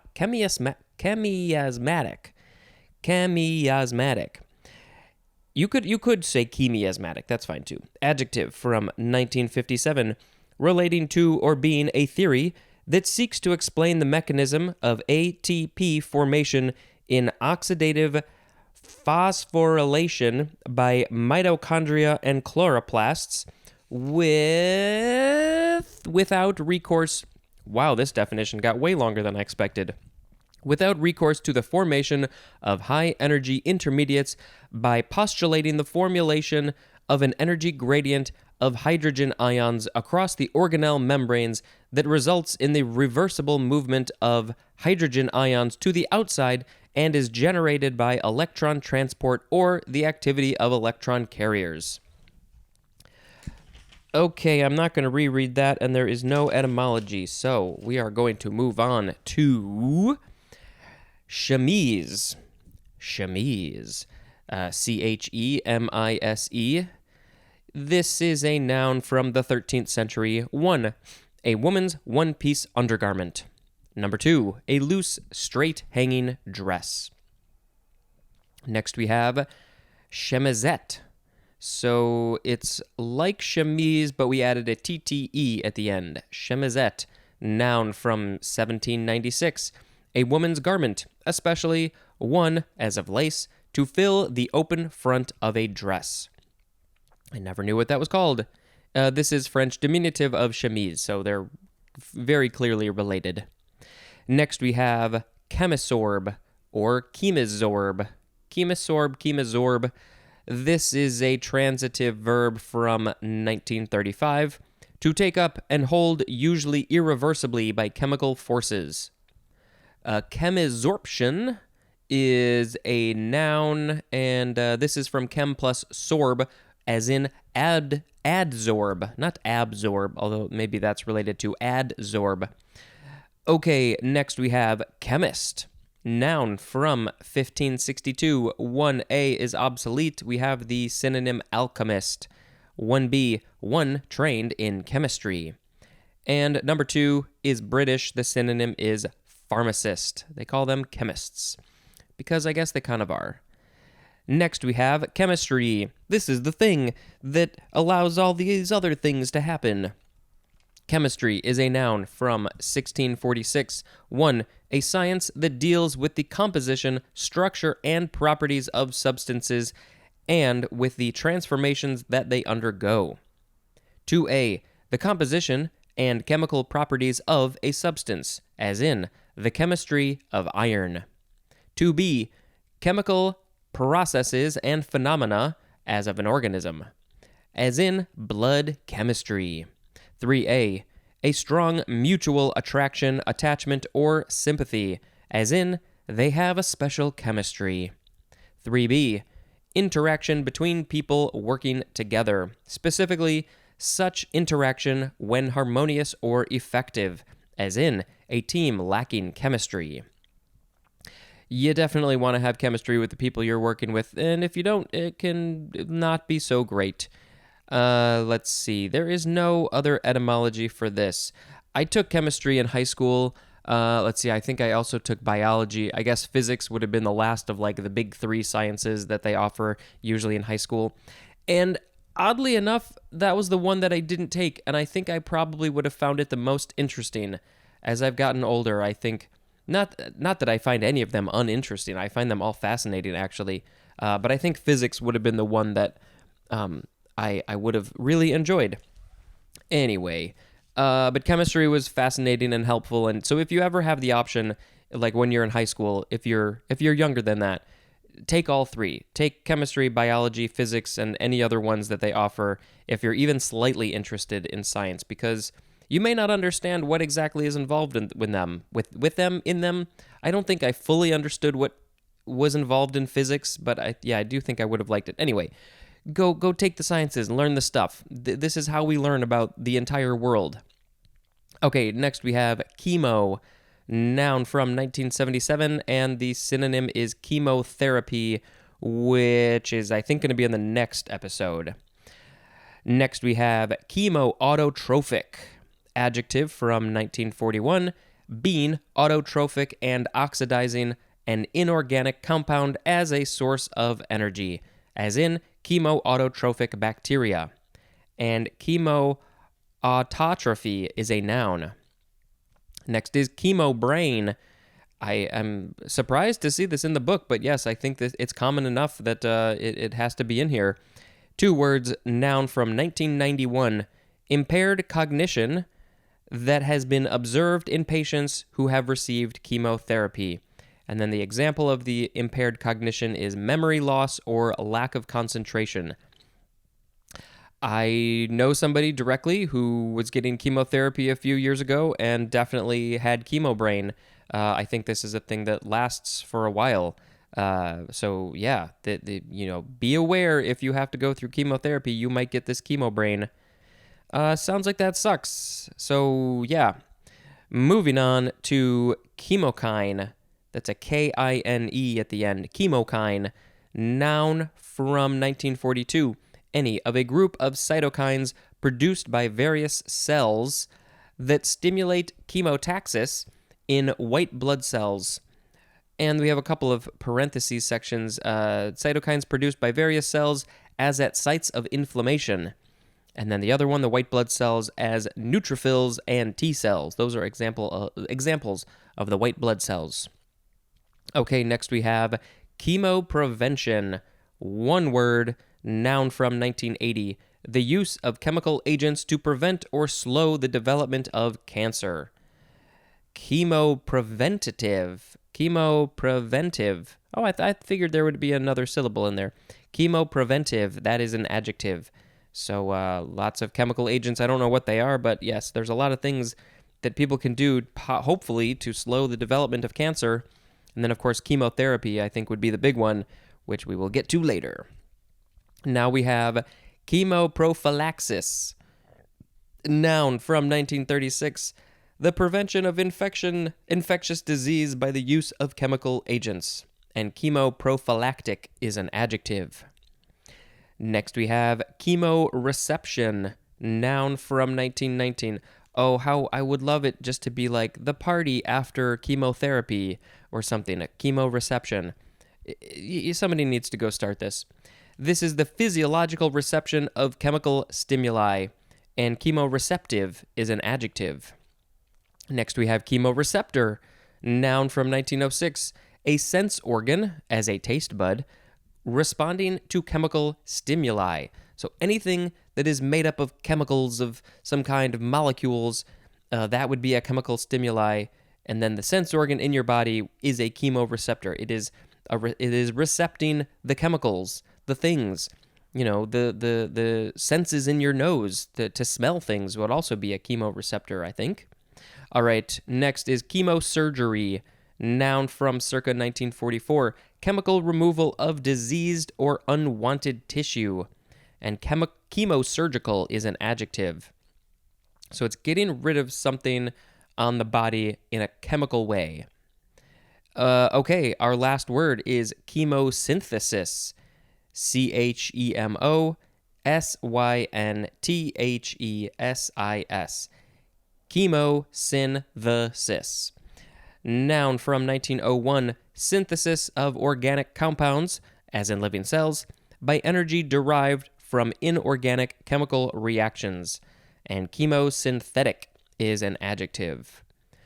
Okay, now I gotta read the words, reread them. We had chemiasmatic, chemise, chemisette, chemisorb, chemist, chemistry, chemo, chemoautotrophic, chemobrain, chemokine, chemoprevention, chemoprophylaxis, chemoreception, chemoreceptor, chemosurgery, and chemosynthesis. Well, the big one is chemistry. I think we should probably just pick chemistry as the word of the episode because it's the thing that allows all of this stuff to happen. I mean, biology is like the construction of living things. Chemistry is the construction of everything. You go down to the atom level or smaller, and it's how these things are put together and how they react to each other, and it's super fascinating. And then, of course, physics is just, it's more than I even know. It's how things physic? No. All right. So chemistry puts all the stuff in the world together. Chemistry, chemistry. In America, it is Towel Day. So go use a towel? It's also National Wine Day. So don't pour your wine on your towel, especially if it's red wine. In the UK, it is Local Radio Day. It's also National Wine Day in Canada. It's also Towel Day in Australia, Canada, and the UK. In Argentina, it is May Revolution. May is almost over. Maybe they should have started that earlier. In the African Union, it's Africa Day. So, celebrate all of Africa. Similarly, it's African Liberation Day in the African Union and also the Rastafari. I guess, would that be the religion, the Rastafari religion? So, let's celebrate Africa today. That sounds good. There's a whole bunch of these that say it's the earliest day on which these holidays can land, so I'll just read those. The earliest day on which Arbor Day can fall in Venezuela, Children's Day in Hungary, Holiday of Saint Echmidzian in Armenia, Memorial Day in the U.S., Mother's Day in a bunch of places, Turkmen Carpet Day in Turkmenistan. In Argentina, it is First National Government / National Day. Ooh, in geek culture, I think I'm part of that a little bit. It's Geek Pride Day, so be proud of your geekness today. Let's see, Jordan, Independence Day for Jordan from the UK. In Russia and the post-Soviet countries, it's Last Bell. I don't know what that is. Lebanon is celebrating Liberation Day. In the U.S., it's I stutter a little bit. In other places, too, it's International Missing Children's Day. So, oh boy, there's a lot of missing children's out there. That's rough. In the United States, also, it is National Tap Dance Day. And then, so this says Towel Day is in honor of the work of the writer Douglas Adams, who I think was the one who wrote Hitchhiker's Guide to the Galaxy and other things. So I guess, I haven't read his books, but I'm guessing that in somewhere, carry a towel throughout the day. It was in the book Hitchhiker's Guide to the Galaxy, I guess. Man, I should probably read those books, or at least listen to the audiobooks. Okay, and then, do we have any more fun holidays? I think we probably read them all. Towel Day, National Wine Day, and May Revolution Day. Those are the fun holidays for today. Thank you very much for listening. I hope you listened to the end. We have some fun here at the end, even though that's not part of the book. We still have fun. All right, I'm now going to go record another episode, and then possibly 2 after that, if I feel up to it. Thank you very much for listening, and until next time, this is Spencer dispensing information into your brains. Goodbye. Hello, word nerds. Welcome to this podcast, which is my podcast. Mine. It's all mine. I own it. I do all the stuff. It's called The Dictionary. You probably should have learned that already. Okay, let's get to the words. The first word is chemotactic. chemotactic. Chemotactic. Adjective from 1893, involving, inducing, or exhibiting chemotaxis. And chemotactically. Chemotactically? Sure, that's an adverb. And next is chemotaxis. noun from circa 1887, orientation or movement of an organism or cell in relation to chemical agents. Next, we have chemotaxonomy, noun from 1963, the classification of plants and animals based on similarities and differences in biochemical composition. Chemotaxonomic, taxonomic, there we go. Chemotaxonomic is an adjective. Chemotaxonomist, that's a noun. I keep on adding syllables. All right, next we have chemotherapeutic. These are all one word, by the way. Adjective from 1907 of relating to or used in chemotherapy. Chemotherapeutic is also a noun, and chemotherapeutically is an adverb. Here we go with chemotherapy. It's a big one, noun from 1910. It's a short definition, though. The use of chemical agents in the treatment or control of disease, as cancer, or mental illness. I did not know that they used chemotherapy in mental illness. It's a very broad term, right? I never really thought about that, but it's therapy for physical or mental ailments that are using chemical agents of some kind. And chemotherapist is a noun. So it can be a whole wide range of things. But of course, we always think of it with cancer. I really, really, really hope I never have to do this. And if you've gone through chemotherapy, so much respect to you. It sounds just terrible. All right, next we have chemotropism. Chemotropism. This is a noun from 1895. Orientation of cells or organisms in relation to chemical stimuli. You know, a lot of these chemo words, they get used in very specific situations by scientists and chemists. So I don't understand them. Okay, where were we? That was chemotropism. Now we're changing it up. We have no more chemo words. Now we are in the next section. This word is chenille. Chenille. Noun from circa 1739. 1. A wool, cotton, silk, or rayon yarn with protruding pile. Pile. Also, a pile face fabric with a filling of this yarn. I do not understand what the word pile means in this context. A pile face. I don't know. When I think of pile face, I just think of maybe a whole bunch of faces in a pile, or what would it be if you have a pile face? I don't get that. A bunch of stuff just piled up on your face. Okay, number 2, an imitation of chenille yarn or fabric. This is French, and it literally means caterpillar. From Latin canicula, which is a diminutive of canis, which means dog. How did dog get in here? That is from its hairy appearance. So it looks hairy, or it is hairy, so they thought it looked like a dog, but then that became caterpillar, maybe because caterpillars are hairy oftentimes, and then became the French word for caterpillar, which is chenille. Anyway, there's more at the word hound. So if you got some chenille, you can thank dogs and caterpillars for its name. Okay, next is Chenin Blanc. This is 2 words. First word, Chenin. Second word, Blanc. Noun from 1913. Any of various white wines ranging from dry to sweet, made from a grape originated. What? It just says origin. From a grape origin grown in the Loire Valley. Originally, that's probably the word. From a grape originally grown in the Loire Valley. This is French, duh.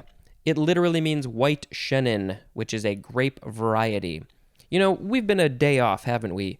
So today we've got Chenin Blanc, but yesterday was Wine Day, National Wine Day. Also, a couple episodes ago, we had a kind of turtle, I think. But then the day before that was World Turtle Day. So do I need to shift everything over a day? No, that would be silly. I've already planned out all of the letter C day by day. So I guess I don't know. Yeah, I'm not going to do that. Okay, moving on to chenopod. Chenopod. P-O-D, chenopod, noun from 1555, any plant of the goosefoot family. Goosefoot, well, chenopod, pod means foot. Would cheno mean goose? Let's look at the etymology and don't just guess things.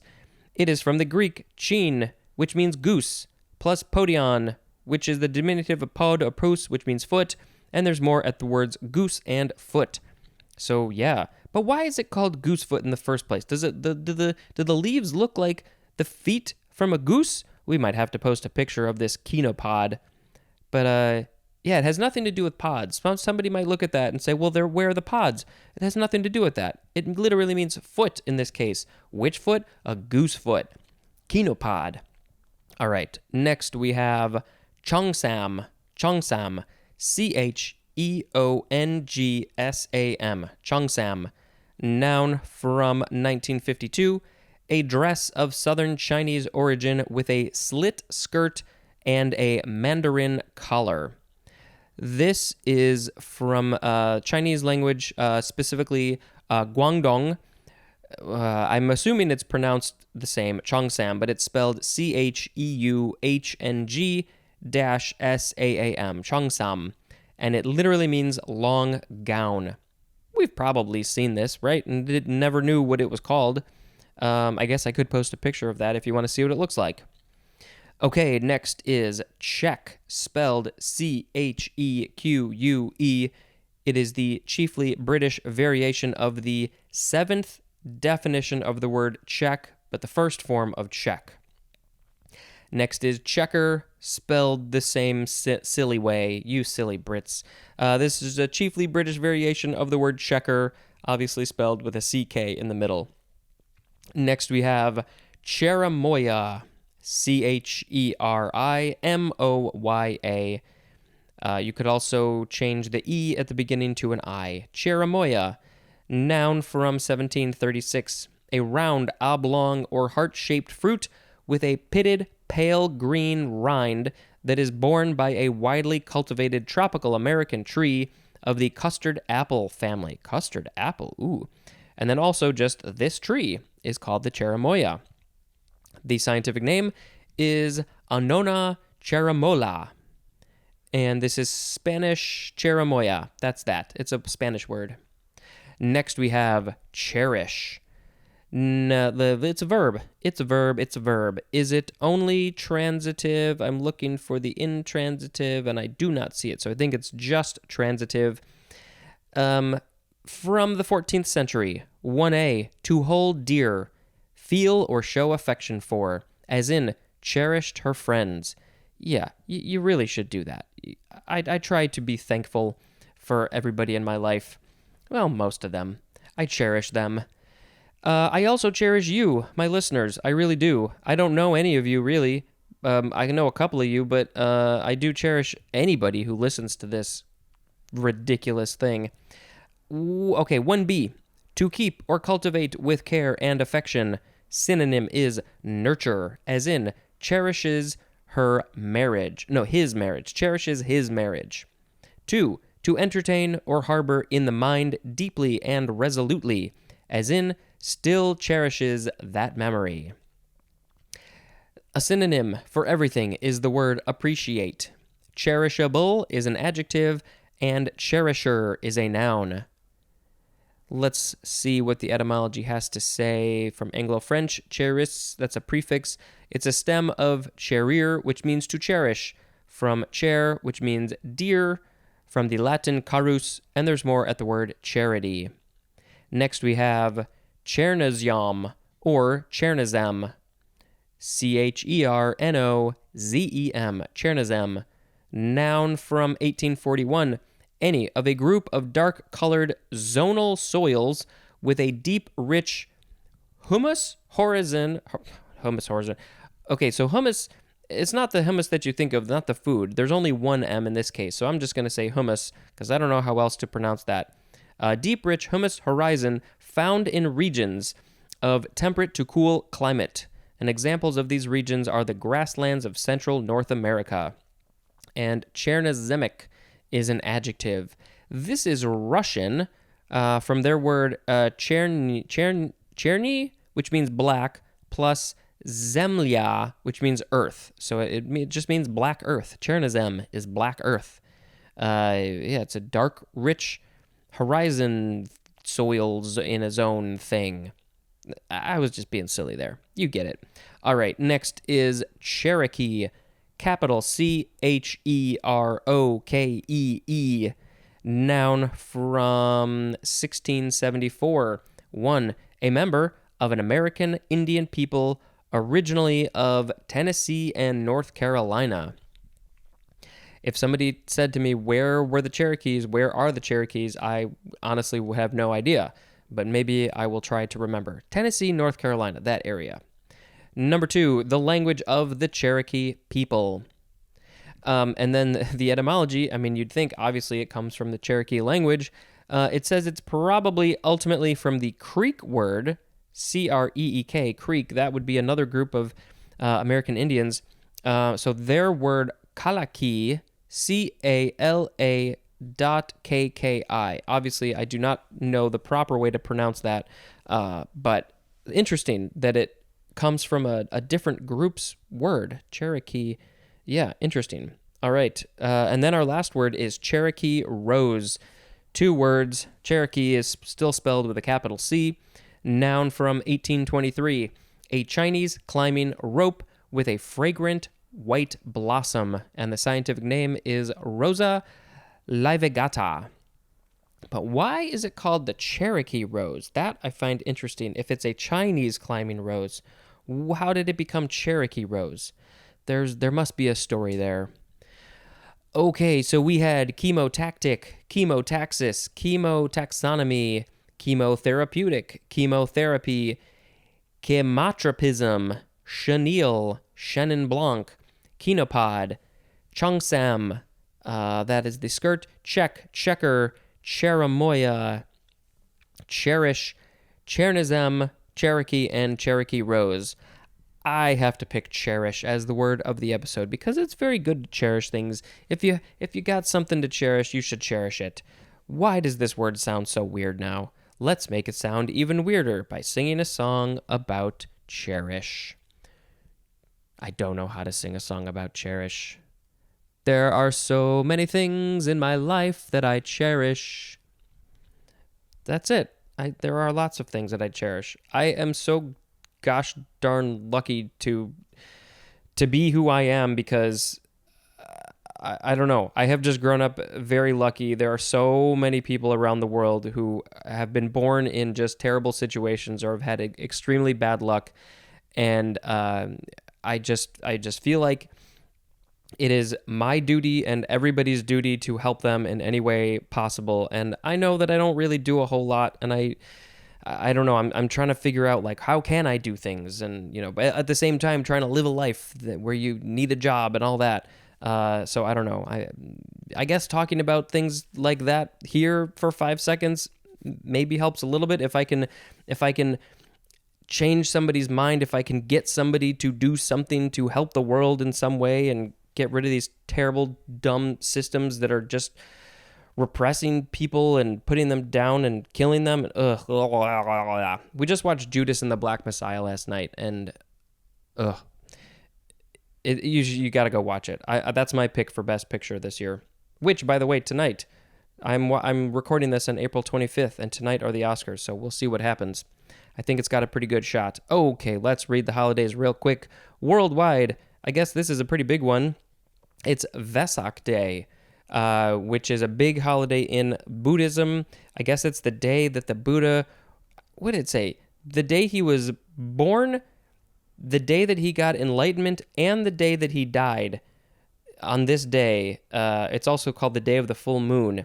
So Vesak Day. I don't really know as much about Buddhism as I should, but I do enjoy it. So this is a good holiday to celebrate. In Denmark, it is birthday of Crown Prince Frederik Andre Henrik Christian.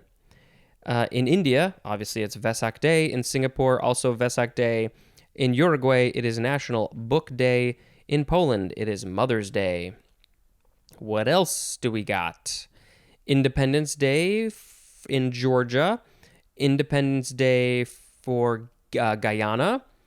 Did I say Mother's Day in Poland? Maybe. Oh, it's National Paper Airplane Day in the US. It's also National Sorry Day in Australia. And then if we look at our fun holidays, it's also National Sorry Day here in America. So you should go say you're sorry to somebody. Um, we said Vesak. It is also World Lindy Hop Day. This is one of those old school swing dancing dances. So maybe you can learn the Lindy Hop today. All right. We've talked enough. Thank you very much for listening, and until next time, this is Spencer dispensing information. Goodbye. Hello, word nerds. Welcome to the dictionary. The dictionary. I haven't mentioned it probably in a bit, but if you wanted to record a little theme song for this little show, I would enjoy that. 5 or 10 seconds is all I need. Just something short and sweet saying, "This is the dictionary. It's a podcast where they think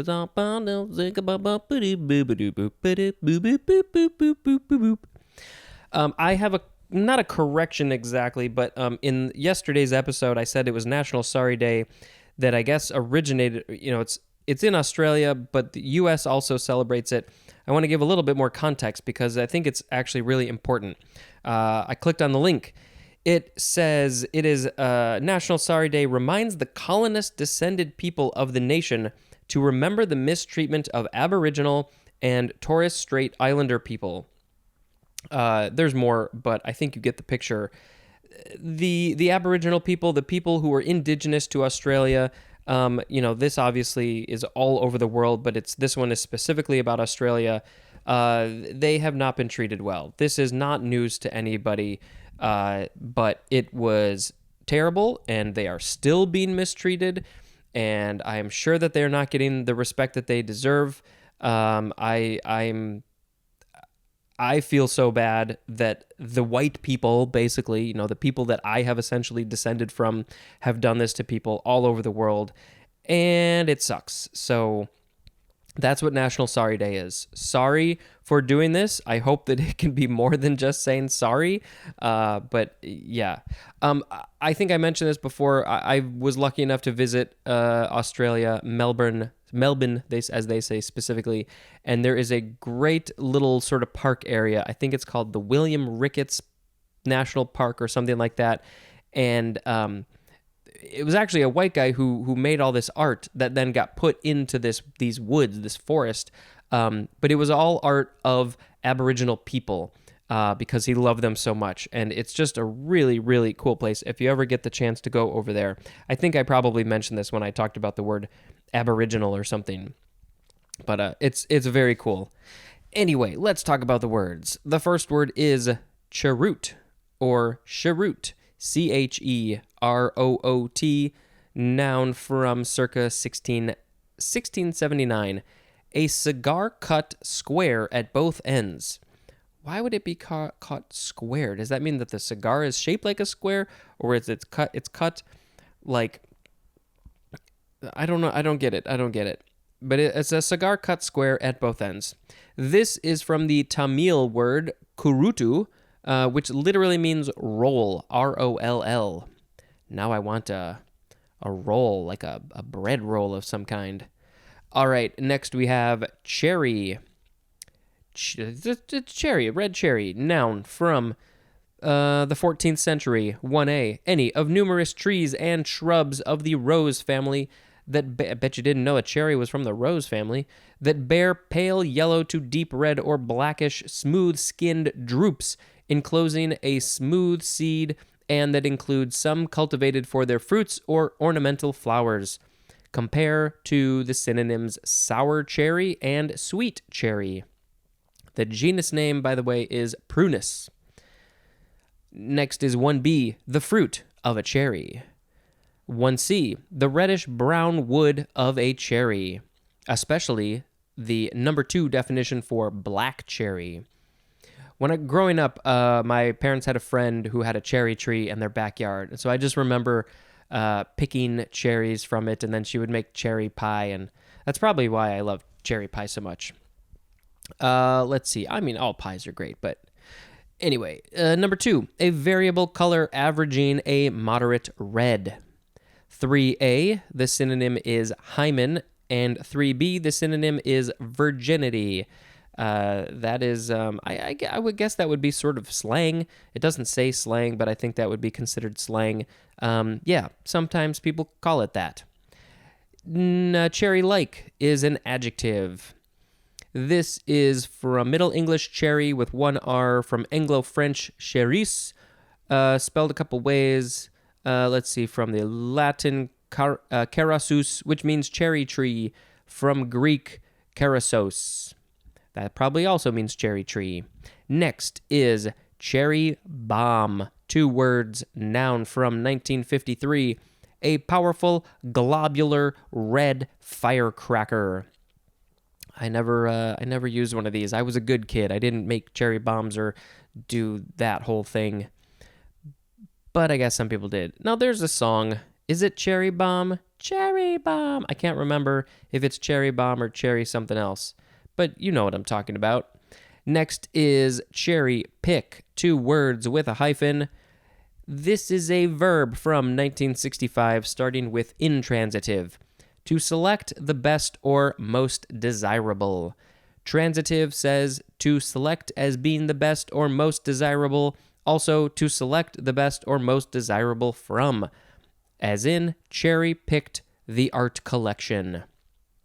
Only the best. Cherry picker is next. 2 words, noun from circa 1944. 1. A traveling crane equipped for holding a passenger at the end of the boom. Oh yeah, it's a crane, then there's a basket for a person. It would be great to just sit in there and just go down the highway or go down the road, just traveling cross country in my cherry picker.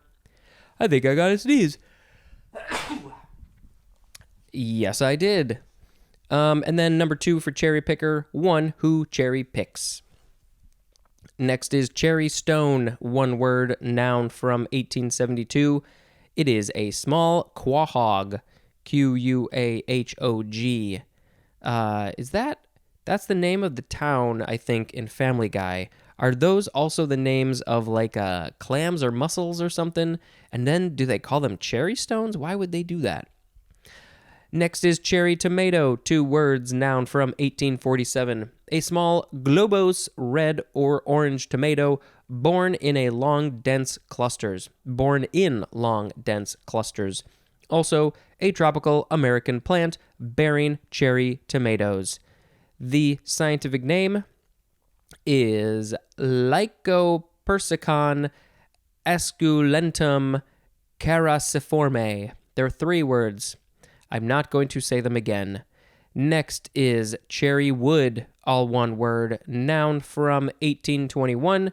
The synonym is the 1C definition for the word cherry. That is just going to be the wood, right? Yep, reddish brown wood.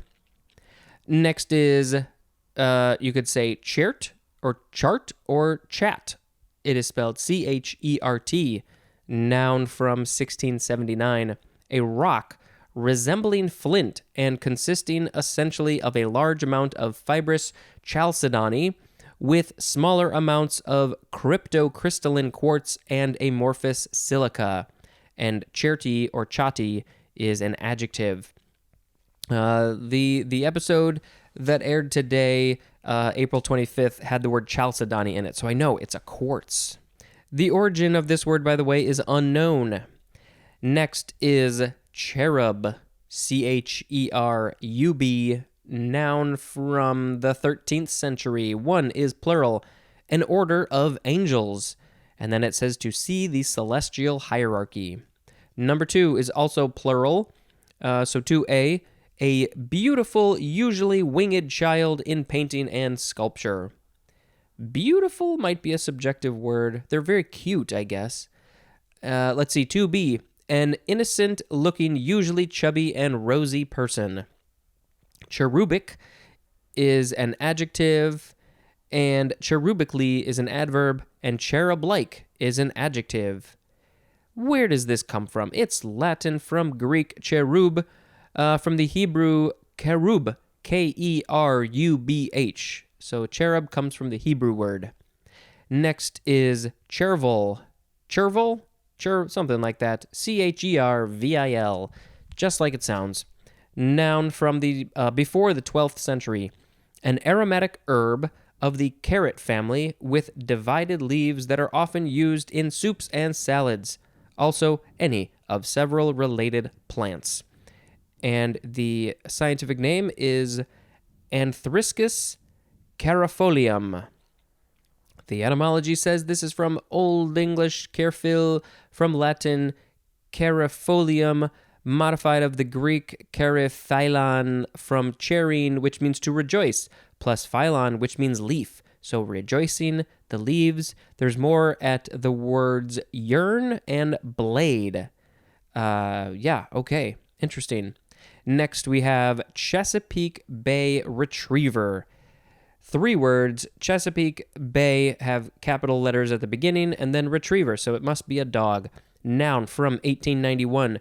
Any of a breed of powerful brown sporting dogs developed in Maryland and having a dense, oily, water-shedding coat. Next is, yeah, I'll probably post a picture of a Chesapeake Bay Retriever because we love to see pictures of dogs. Similarly, we have Cheshire Cat, although I don't think these are real, are they? 2 words with a capital C for Cheshire. Noun from 1866, a broadly grinning cat in Lewis Carroll's Alice's Adventures in Wonderland. And this is from Cheshire, England. So, is there actually a cat named the Cheshire Cat, or did he just say this cat is from Cheshire because maybe he had a connection to Cheshire, England? I don't know what the story is, but the cat looks cool. What I think is funny, I don't know how funny it is, but up until a certain year, like in the early 2000s-ish, I don't know, maybe 2005, whatever it was, when we would think of the word Cheshire Cat, we would probably think of Disney's version of that cat from their Alice in Wonderland. And then when Tim Burton came out with his, anytime anybody thought of Cheshire Cat, they thought of Tim Burton's version. So I've seen people get tattoos of Tim Burton's version because that's the one that they grew up with. But, for me and other people, we grew up with the other one. So, I don't know. I just think it's kind of interesting that, I don't know, the Tim Burton one looks sort of funny to me, only because I'm not used to it. I'm used to the other one. Is it funny? No, it's not at all. Okay, last word is Cheshire Cheese. Cheshire Cheese. Cheshire with a capital C, Ches, Hire, and cheese. Noun from 1597. A cheese similar to cheddar, made chiefly in Cheshire, England. Lots of ch sounds. Cheese, chiefly Cheshire. What does this cheese taste like? They say it's similar to cheddar, so that gives you a good idea.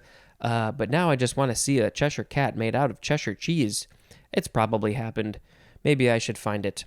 Okay, those were the words. We had cheroot, cherry, cherry bomb, cherry pick, cherry picker, cherry stone, cherry tomato, cherry wood, chert, cherub, Cherville, Chesapeake Bay Retriever, Cheshire Cat, and Cheshire Cheese. Which one do I like? None of them really jumped out at me all that much. But I think I shall pick Cheshire Cat as the word of the episode because I don't know. I did like that character. The character is a lot of fun. It's very playful and riddly, and I don't know. I haven't seen the movie or read the book in a long, long time, but yeah, I do enjoy that character a lot. Cheshire Cat. Cheshire Cat, Cheshire Cat, it's got a big grinny grin on its face. Okay, so we did that. Let's read the holidays. In Nigeria, it is Children's Day. In Bolivia, it is Mother's Day. What are we? We're on May 27th, yes. Nicaragua has Armed Forces Day. Japan has Navy Day. Guadalupe and St. Bartholomew and St. Martin, it's Slavery Abolition Day. I'm not sure what those are. Guadalupe, they sound like people. And then Australia it's the start of National Reconciliation Week, which I assume is related to National Sorry Day. And our fun holidays there's no fun holidays on May 27th? What? This is a catastrophe. Why? Why? There must be something on a different website. But, let's call it National Cheshire Cat Day. Thank you very much for listening, and until next time, this is Spencer dispensing information. Goodbye. Hello, word nerds. This is the dictionary. It's a podcast. Every day, every single day, these episodes air. Every single day on most podcast platforms. I still want to get these up on YouTube, but I have had no time, no energy. I got way too many other things to do. Maybe someday. What else? Please rate and review. You know that I would appreciate it. If you are a regular listener and you have not written a review on Apple Podcast or other platforms, what's the holdup? What are you waiting for? To be perfectly honest, even if you don't have an Apple device, I think you can still technically review on Apple Podcasts. I don't know. You have to go do a little searching. But if you like the show, I would love it if you did that. Yeah, you can send me a message. You can follow me on social media. I post pictures with sometimes semi-funny comments or captions. And I think that when people see them, I get really random people to like them. You know, if I post a picture of a dog, people are like, ooh, dogs, I love dogs. But they have no idea that this is from a podcast about the dictionary. Where was I going with that? Not sure. I think they're just like, okay. I think they also think that they're my photos. They're not my photos. Maybe a couple of them over the years have been my photo, but mostly I'm taking photos just so you can see the example. Yeah, I just have fun with it, and I'm very behind. So if you listen to, yesterday's episode and you want to see a picture of a Chesapeake Bay retriever, you might not see that for like another week. Just keep on checking back. Follow me. Okay, the first word is chess. CHESS, first form noun from the 14th century. Go watch that show, The Queen's Gambit. It's good. It's based on a book, but it's not a true story. A game for two players, each of whom moves 16 pieces according to fixed rules across a checkerboard and tries to checkmate the opponent's king. What does the etymology say? From Middle English chess with one S, from Anglo-French eschex, from SG, which means check at chess. Eschek? It means check at chess? Okay, and there's more at the word check. There is a picture of a chessboard. You know what this looks like. It's 8 by 8. Half of the squares are black or some color, some darker color. Half of the squares are white or some light color. There are pieces on both ends. Some of the pieces are on the lighter side. On one side of the board, that's the bottom side. In this case, the top side, the pieces are dark or black. Let's see, the first row of each side, let's say the white side, is pawns. There's 8 of them. They go right across. There's 8 pawns. On the main side, or the lower side, the back end of the chessboard, those are the real pieces. They're not real. They're all real, but those are the more important ones. So on the left and the right side, we have the rooks. They're in the corners. Each side has 2 rooks. Then the next space in, those are the knights. By the way, the rooks look like castle towers, and then in the next space, we've got the knights. They look like horses, usually. Do I need to describe how these pieces move? Would that help? I don't know. You can find the rules. And then the next space in from there, we have the bishops. They look like they've got a bishop's hat. They're pointy. And then, let's see. Then we have the king and the queen, and I always forget which one is which. But I think, let's see, am I looking at this correctly? It looks like the queen is on the left side. See, honestly, they're just showing crowns, and I can't tell which is which. I can't tell which is the king crown and which is the queen crown. There's a rule. Okay, so this is interesting. So it does look like the kings face each other.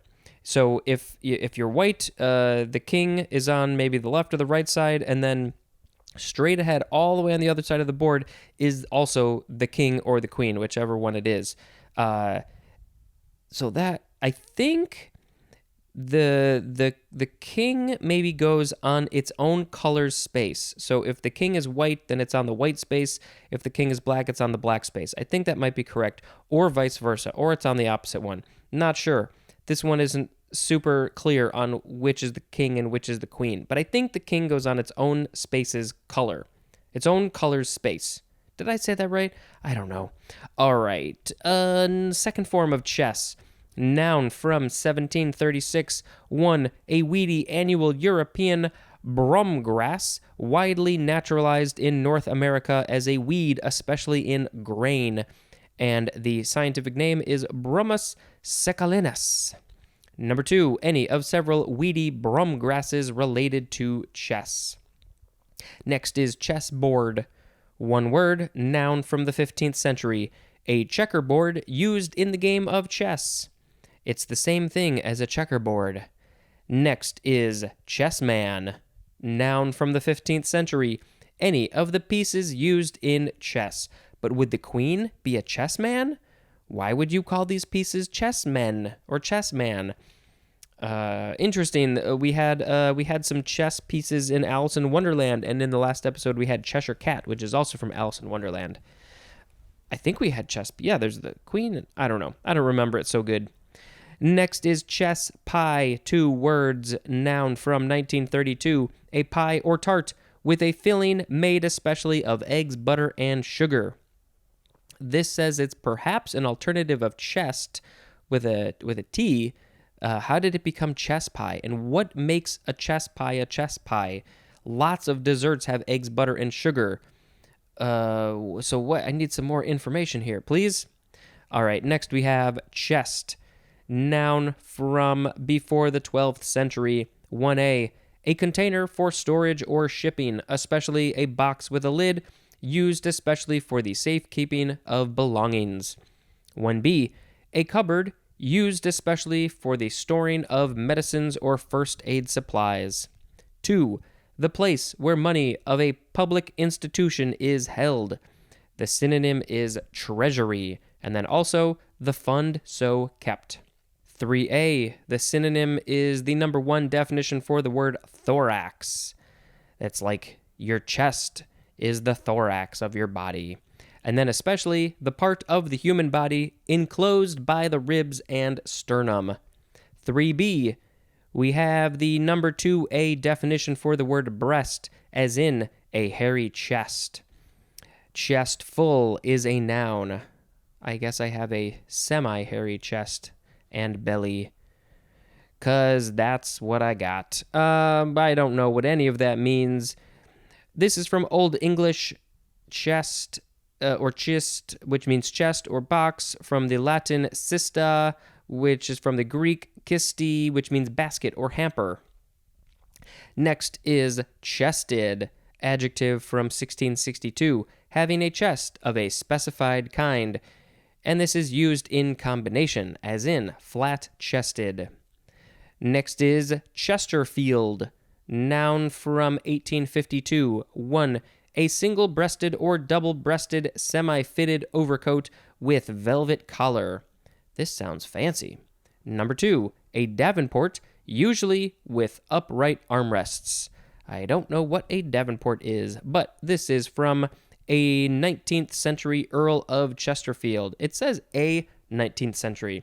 So were there more than one Earls of Chesterfield in the 19th century, and this is from one of them? Why didn't it say which one? I don't know. Next is Chester White. 2 words. The first letter in both words are capitalized. Noun from 1856. Any of a breed of large white swine. This is from Chester County, Pennsylvania. They got some big white swine. They call them Chester Whites. Next is chestnut. First form, noun from the 14th century. 1A. Any of a genus of trees or shrubs of the beech family, especially an American tree that was formerly a dominant or co-dominant member of many deciduous forests in the eastern U.S., but has now been largely eliminated by the chestnut blight and seldom grows beyond the shrub or sapling stage. That was a lot more information than I expected. The genus name is Castanea, and then that American tree is Castanea dentata. 1B, the edible nut of a chestnut. Chestnuts roasting on an open fire. I haven't had a chestnut since I was a kid. I don't even remember what they taste like. 1C, the wood of a chestnut. Number 2, a grayish to reddish brown. 3, the synonym is horse chestnut. 4, a chestnut-colored animal, specifically a horse, having a body color of any shade of pure or reddish brown, with mane, tail, and points of the same or a lighter shade. Compare to the number 1 definition of the second form of the word bay and the number 1 definition for the first form of the word sorrel, S-O-R-R-E-L. I think those other kinds of horses? I don't remember. 5, a callosity on the inner side of the leg of the horse. And then it says to see the horse illustration. 6A, an old joke or story. They call that a chestnut. 6B, something repeated to the point of staleness. And what is that something? It could be a musical piece or a saying. I haven't heard of that one either. Next, let's see the etymology. From Middle English chesten, which means chestnut tree. From Anglo-French chastine. From castanea. From Greek, castanea. And we already know that the castanea is the genus for the chestnut. Second form of chestnut, adjective from 1555. 1, of the color chestnut. 2, of relating to or resembling a chestnut. Next is chestnut blight. We learned a little bit about that when we were reading that first definition. This is a noun from circa 1909. A destructive disease of the American chestnut marked by cankers of the bark and cambium and caused by an imported fungus. And the scientific name of that fungus is Endothea parasitica, and then also Cryphonectria parasitica. So that darn fungus messed up the chestnuts. And our last word is chestnut oak. 2 words, noun from 1703. Any of several oaks having oblong to lanceolate leaves with crenate or serrate edges, as A, the synonym chinquapin oak. Chinquapin oak. And then B, a medium-sized oak of eastern North America with large acorns and leaves that are yellow-green above and paler below. And the scientific name for that is Quercus prinus. I think that's it. We had today chess, chessboard, chess man, chess pie, chest, chested, Chesterfield, Chester white, chestnut, chestnut blight, and chestnut oak. I think I shall pick chess as the word of the episode because it is a very interesting game. It's shockingly simple, but also just kind of extravagant, and just you can do so much, and there's so much to study and so many things to know about it, and it's all about, it's war, it's planning ahead and being one step ahead of your opponent. And I don't know, I never really got into it, but it's a good game, and maybe I should play more. Maybe it would help my brain. Chess, chess, chess, chess, chess, chess, chess. There are pieces of the chessboard. You got the pawns, and you got the rooks, and you got the bishops, and the knights, and the king, and the queen. They all move in their own way. They move across the board from white space to black space. We're going to end that song there. Today is Armed Forces Day in Croatia. In Ethiopia, it is Downfall of the Derg Day. In the Philippines, it is Flag Day. It is Menstrual Hygiene Day. Yeah, I guess gotta be hygienic, right? In Nepal, it is Republic Day. In Azerbaijan and Armenia, it is TDFR Republic Day. In Pakistan, it is Yum-e-Takbir. What else do we have? In Russia, it is Border Guards Day. In France, it is Day of Neighbors. And the fun holidays, We got National Sunscreen Day. Yeah, I mean, in the Northern Hemisphere, it's summer, and it's May 28th. Go. It is May. Yeah, it is May 28th. So go put on sunscreen. You got to put on sunscreen. You don't want to get burned. You don't want to get cancer. Skin cancer is really easy to get. You got to put on the sunscreen. I remind myself of that all the time. It is National Brisket Day and National Hamburger Day. So, I think because it's the summer, people are grilling. It's a very meaty day. And that is that for that. Thank you very much for listening. And until next time, this is Spencer dispensing information. Goodbye. Hello, word nerds. Welcome to the dictionary. We are at the top of page 213. You have probably heard me say that almost 213 times. The first word is chest of drawers. 3 words. There's 2 chests of drawers in my eyeline here. This is from 1649. I don't know why it doesn't say it's a noun. It's clearly a noun. A piece of furniture designed to contain a set of drawers, as for holding clothing. You can put other stuff in there. We've got a chest of drawers. We don't call that a chest of drawers. What do we call that? The drawers, the thing. What? There's another word that my brain cannot think of. But we have a whole other one that I think literally has no clothes in it. It's just all crap. We just need to store it away. Okay, next we have chest thumping. 2 words with a hyphen. Noun from 1948. Conduct or expression marked by pompous or arrogant self-assertion, as in political chest thumping. Next is chesty. Chest with a Y, adjective from 1899. I think I see where this is going. 1, proudly or arrogantly self-assertive, similar to chest thumping. And then number 2, marked by a large or well-developed chest. Could be male or female. Next we have chetnik or chetnik. Capital Chetnic, noun from 1909. 1, an irregular Slav soldier in the Balkans. Irregular. Especially a member of various irregular Serbian military forces that in periods of disorder, as during World War II and following the breakup of Yugoslavia is in 1991, pursued ultra-nationalist aims.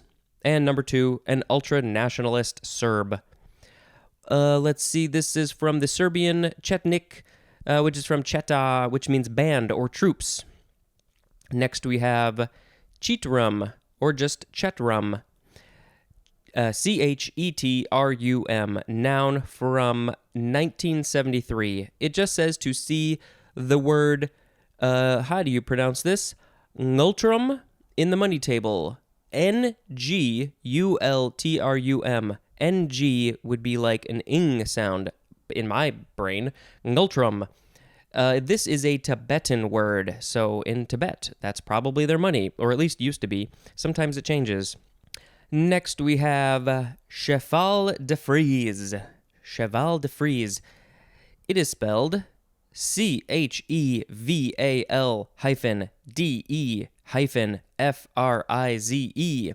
Noun from 1668. 1, a defense consisting typically of a timber or an iron barrel covered with projecting spikes and often strung with barbed wire. Wow.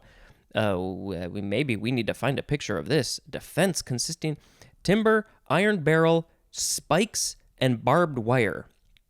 Number 2, a protecting line, as of spikes, on top of a wall, and that is usually used in plural. I think I've seen those, but I don't think I've seen this first one. Cheval de frise. Where is this from? Who made this up? This is French, and it literally means horse from Friesland. Why? I guess if it's an iron barrel, that's sort of like you could sit on it like a horse. I don't know. But yeah, this is interesting. Next we have cheval glass. Cheval glass. 2 words. Noun from 1828. 1. No, there's no numbers. It's just no numbers. A full-length mirror in a frame in which it may be tilted. A full-frame mirror in a frame in which it may be tilted. We see these all the time. I feel like I've never seen one in person. I just see them in movies and TV shows. This is French. Cheval means horse or support. So that is directly related to the last one that we had. The horse, the support, the thing is the cheval. And then de Frise means from Friesland. But we're not talking about that one anymore. We're talking about the glass. Why? So it's glass in a support of some kind, so you can tilt it and rotate it. Next we have, you could say chevalier, or you could say, it says that is let's see. I think that's the main pronunciation, but then for 1B and 2, you could say chevalier. Chevalier or chevalier. Chevalier. Noun from the 14th century. 1A, we have the number 2 definition for cavalier. 1B, a member of any of various orders of knighthood or of merit, as the Legion of Honor. 2A, a member of the lowest rank of French nobility. Chevalier. And then we have 2B, a cadet of the French nobility. And 3, a chivalrous man. Do we have any etymology?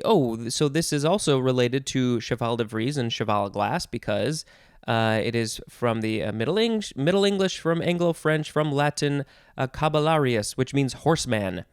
And there's more of the word cavalier. So, it's got that cheval at the beginning. So that is, related to horse somehow. Okay, next we have, how do you say this? Chevelure. Chevelure. Chevelure. Chevelure.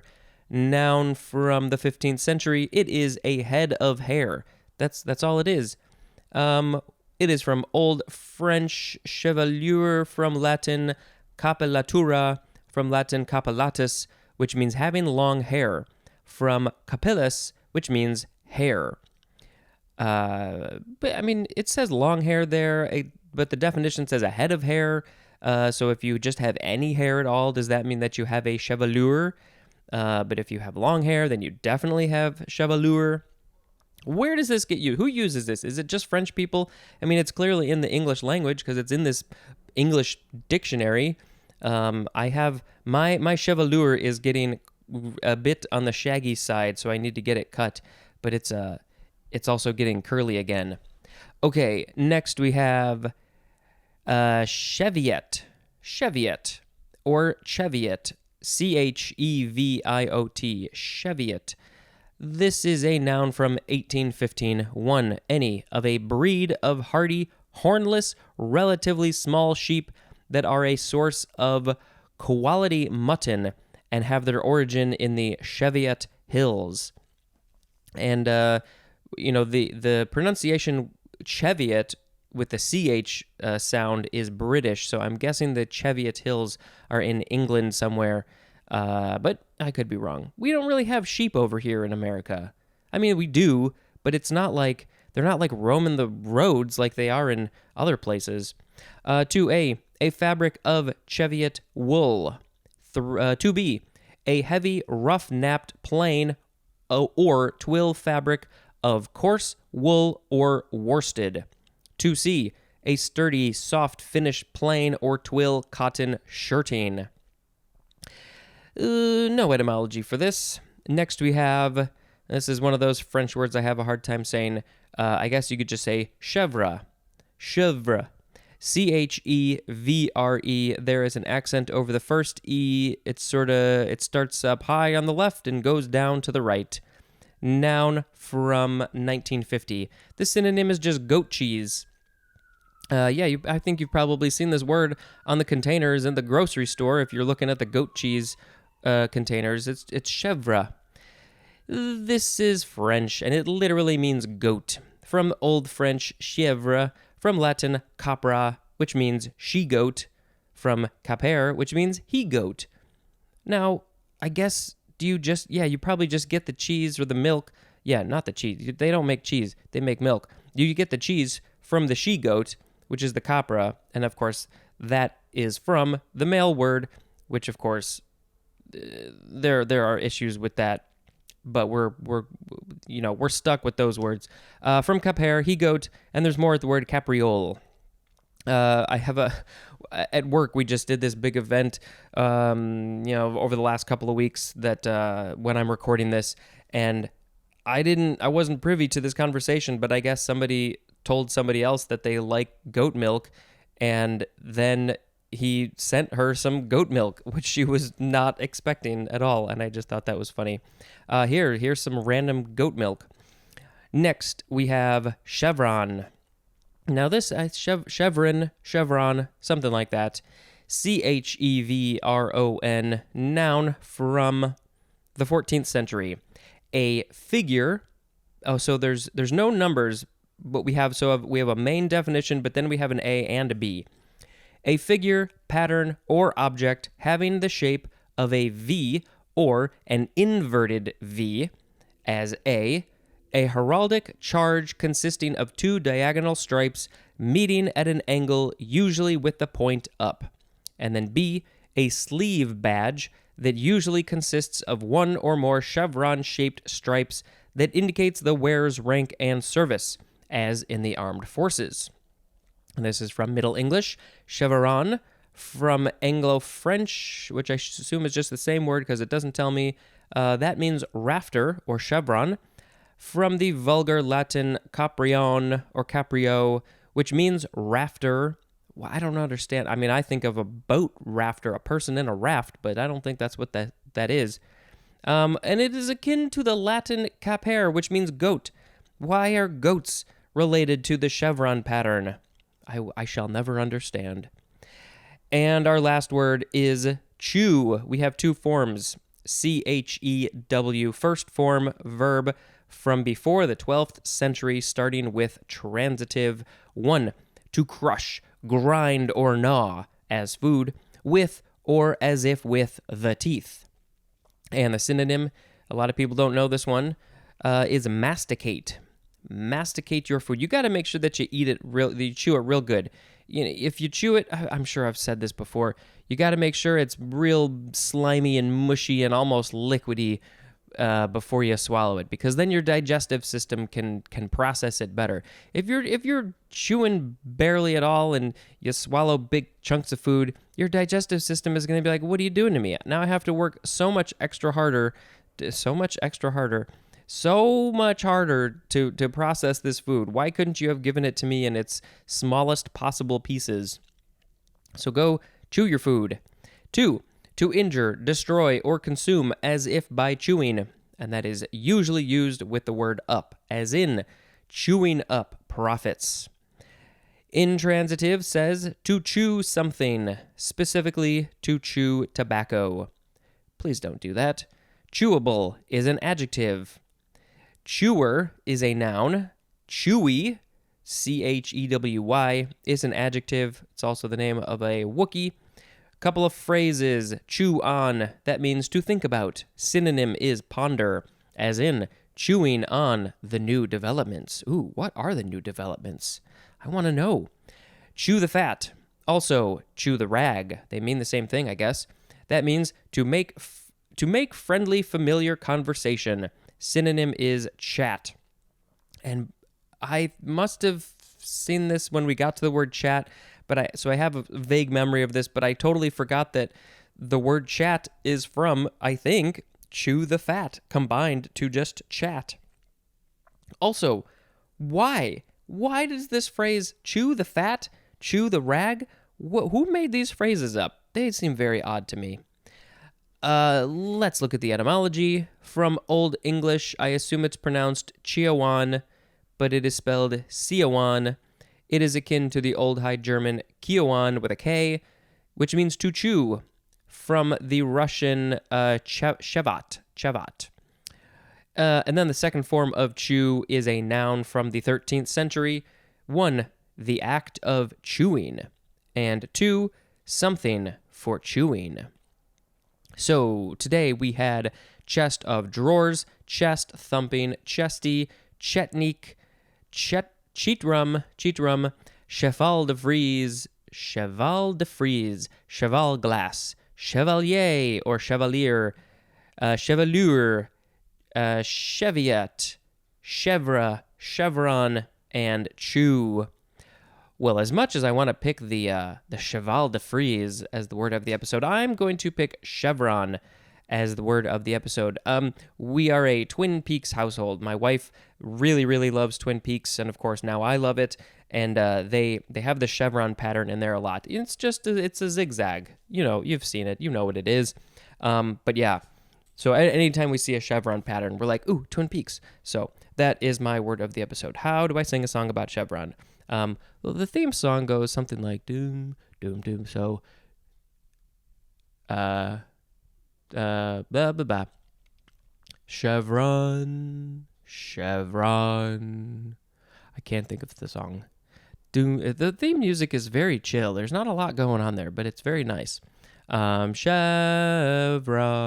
chevron. Oh, great. That was enough of that nonsense. Let's talk about some holidays. Today is May 29th. It's National Biscuit Day. Biscuits in England are cookies.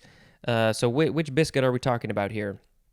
It's International Day of UN Peacekeepers. Please keep the peace. It is National Biscuit Day in the UK as well. So maybe that's the British biscuit and not the American biscuit. It's Oak Apple Day in the UK. In Nigeria, it's Democracy Day. It is in Argentina, Army Day. In the Baha'i Faith, it is the Ascension of Baha'u'llah. It is National Elderly Day in Indonesia. It is in Rhode Island and Wisconsin. It is Statehood Day. So maybe they became states on this day. In Sweden, it is a Veterans Day. It is also World Digestive Health Day. Oh, so appropriate that I talked about the word chew and how you need to make it easier on your digestive system. So please, chew your food. It's World Digestive Health Day. All right, what are the fun holidays? Learn about Composting Day. I have learned a little bit. I would love to compost, but I don't really have a great situation. Before the pandemic, actually, I was putting some stuff in a little container and taking it to work because at work we had compost containers. But now that I haven't gone to the office in over a year, I haven't been doing that, which is kind of disappointing. But I am probably going to start going to the office soon. Maybe even by the time this episode airs, I will be back in the office. So then I can start composting again. It is also... What? Put a pillow on your fridge day. Put a pillow on your fridge. It's meant to bring you prosperity and good fortune. The name of this day is quite literal, for on this day, people are to put a pillow on their fridge for the magic to work. In the old tradition, people would put their pillows inside of their fridge for this ritual to work, but not everyone finds sleeping on a chilly pillow all that comfortable. A chilly pillow. You're more than welcome to try that instead of that blah, blah, blah, blah, blah. Okay, so put a pillow on your fridge so you can have some prosperity or something. I think that's what it's saying. I probably won't do that. Thank you very much for listening, and until next time, this is Spencer dispensing information. Goodbye.